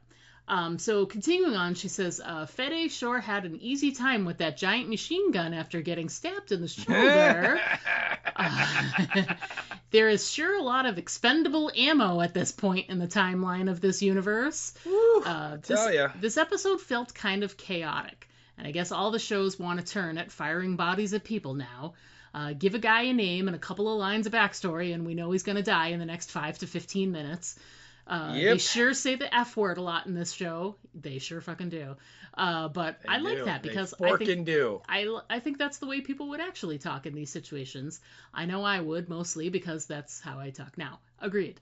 The whole world would be WTF at this point. I guess that will do it. Cheers. First of all, hilarious as always, Karen. Thank you so much. And good points, all of them. And I love how other people are great at seeing the magical injuries and things like that. Oh yeah.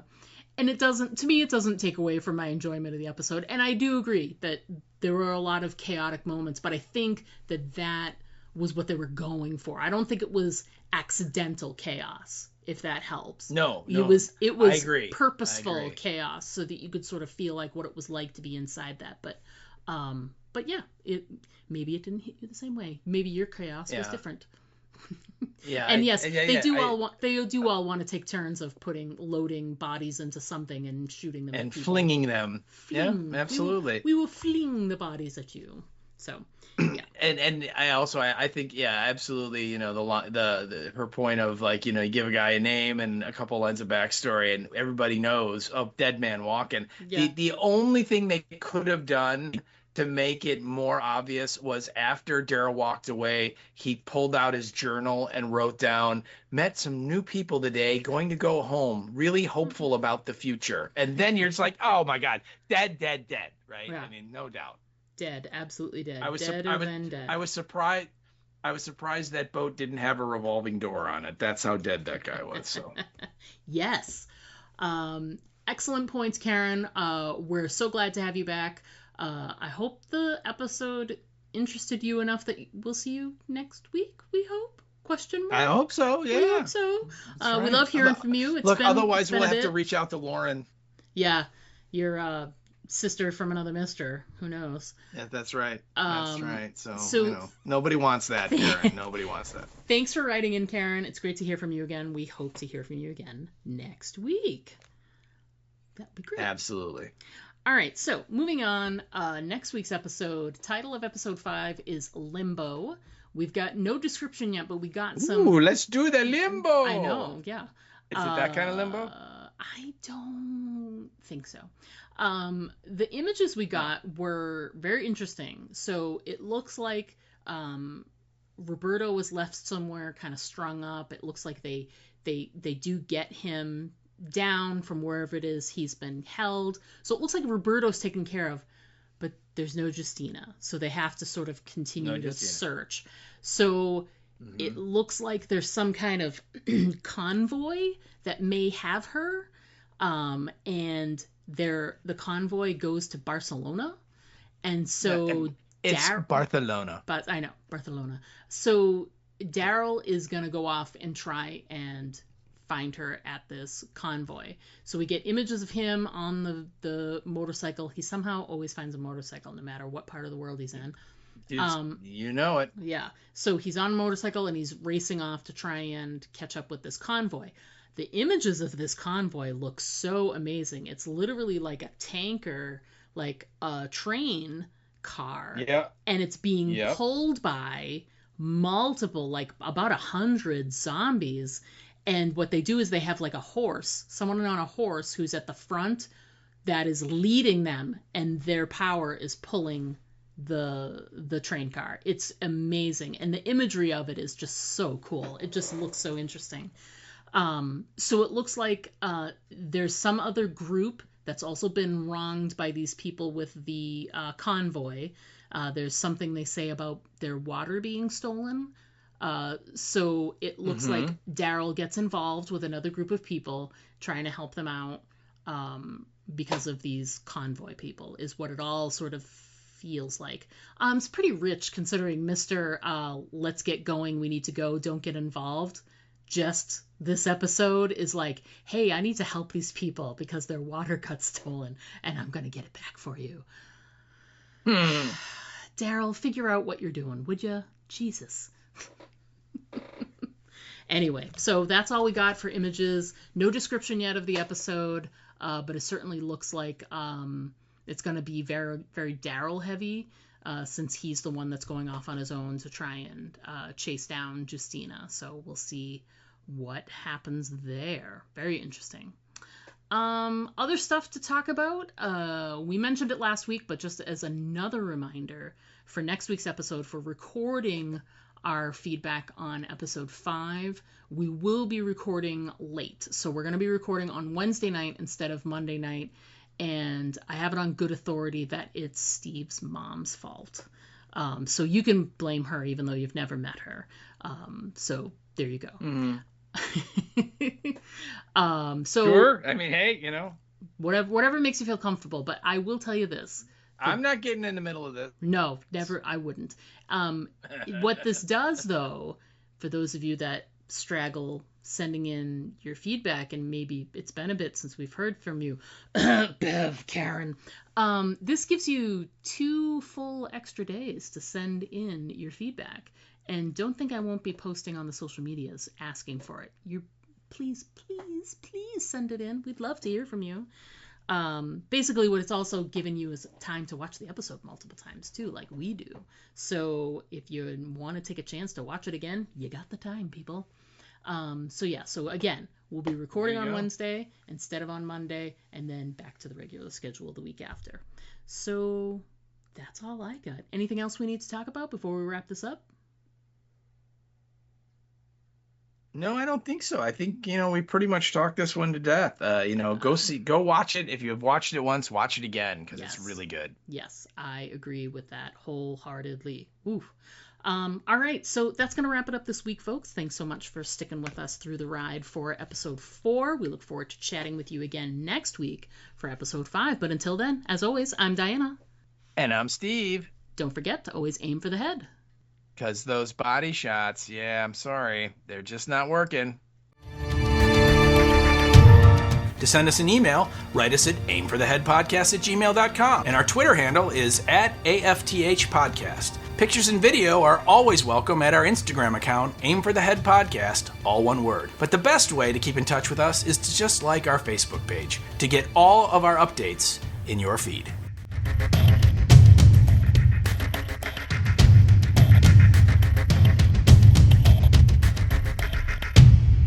It's terrible because the Jets and the Dolphins, is it possible to have both teams lose? Because that'd be great. I don't like either team. I mean, Spoken I don't like a true masshole. True masshole. I know. I can't help it.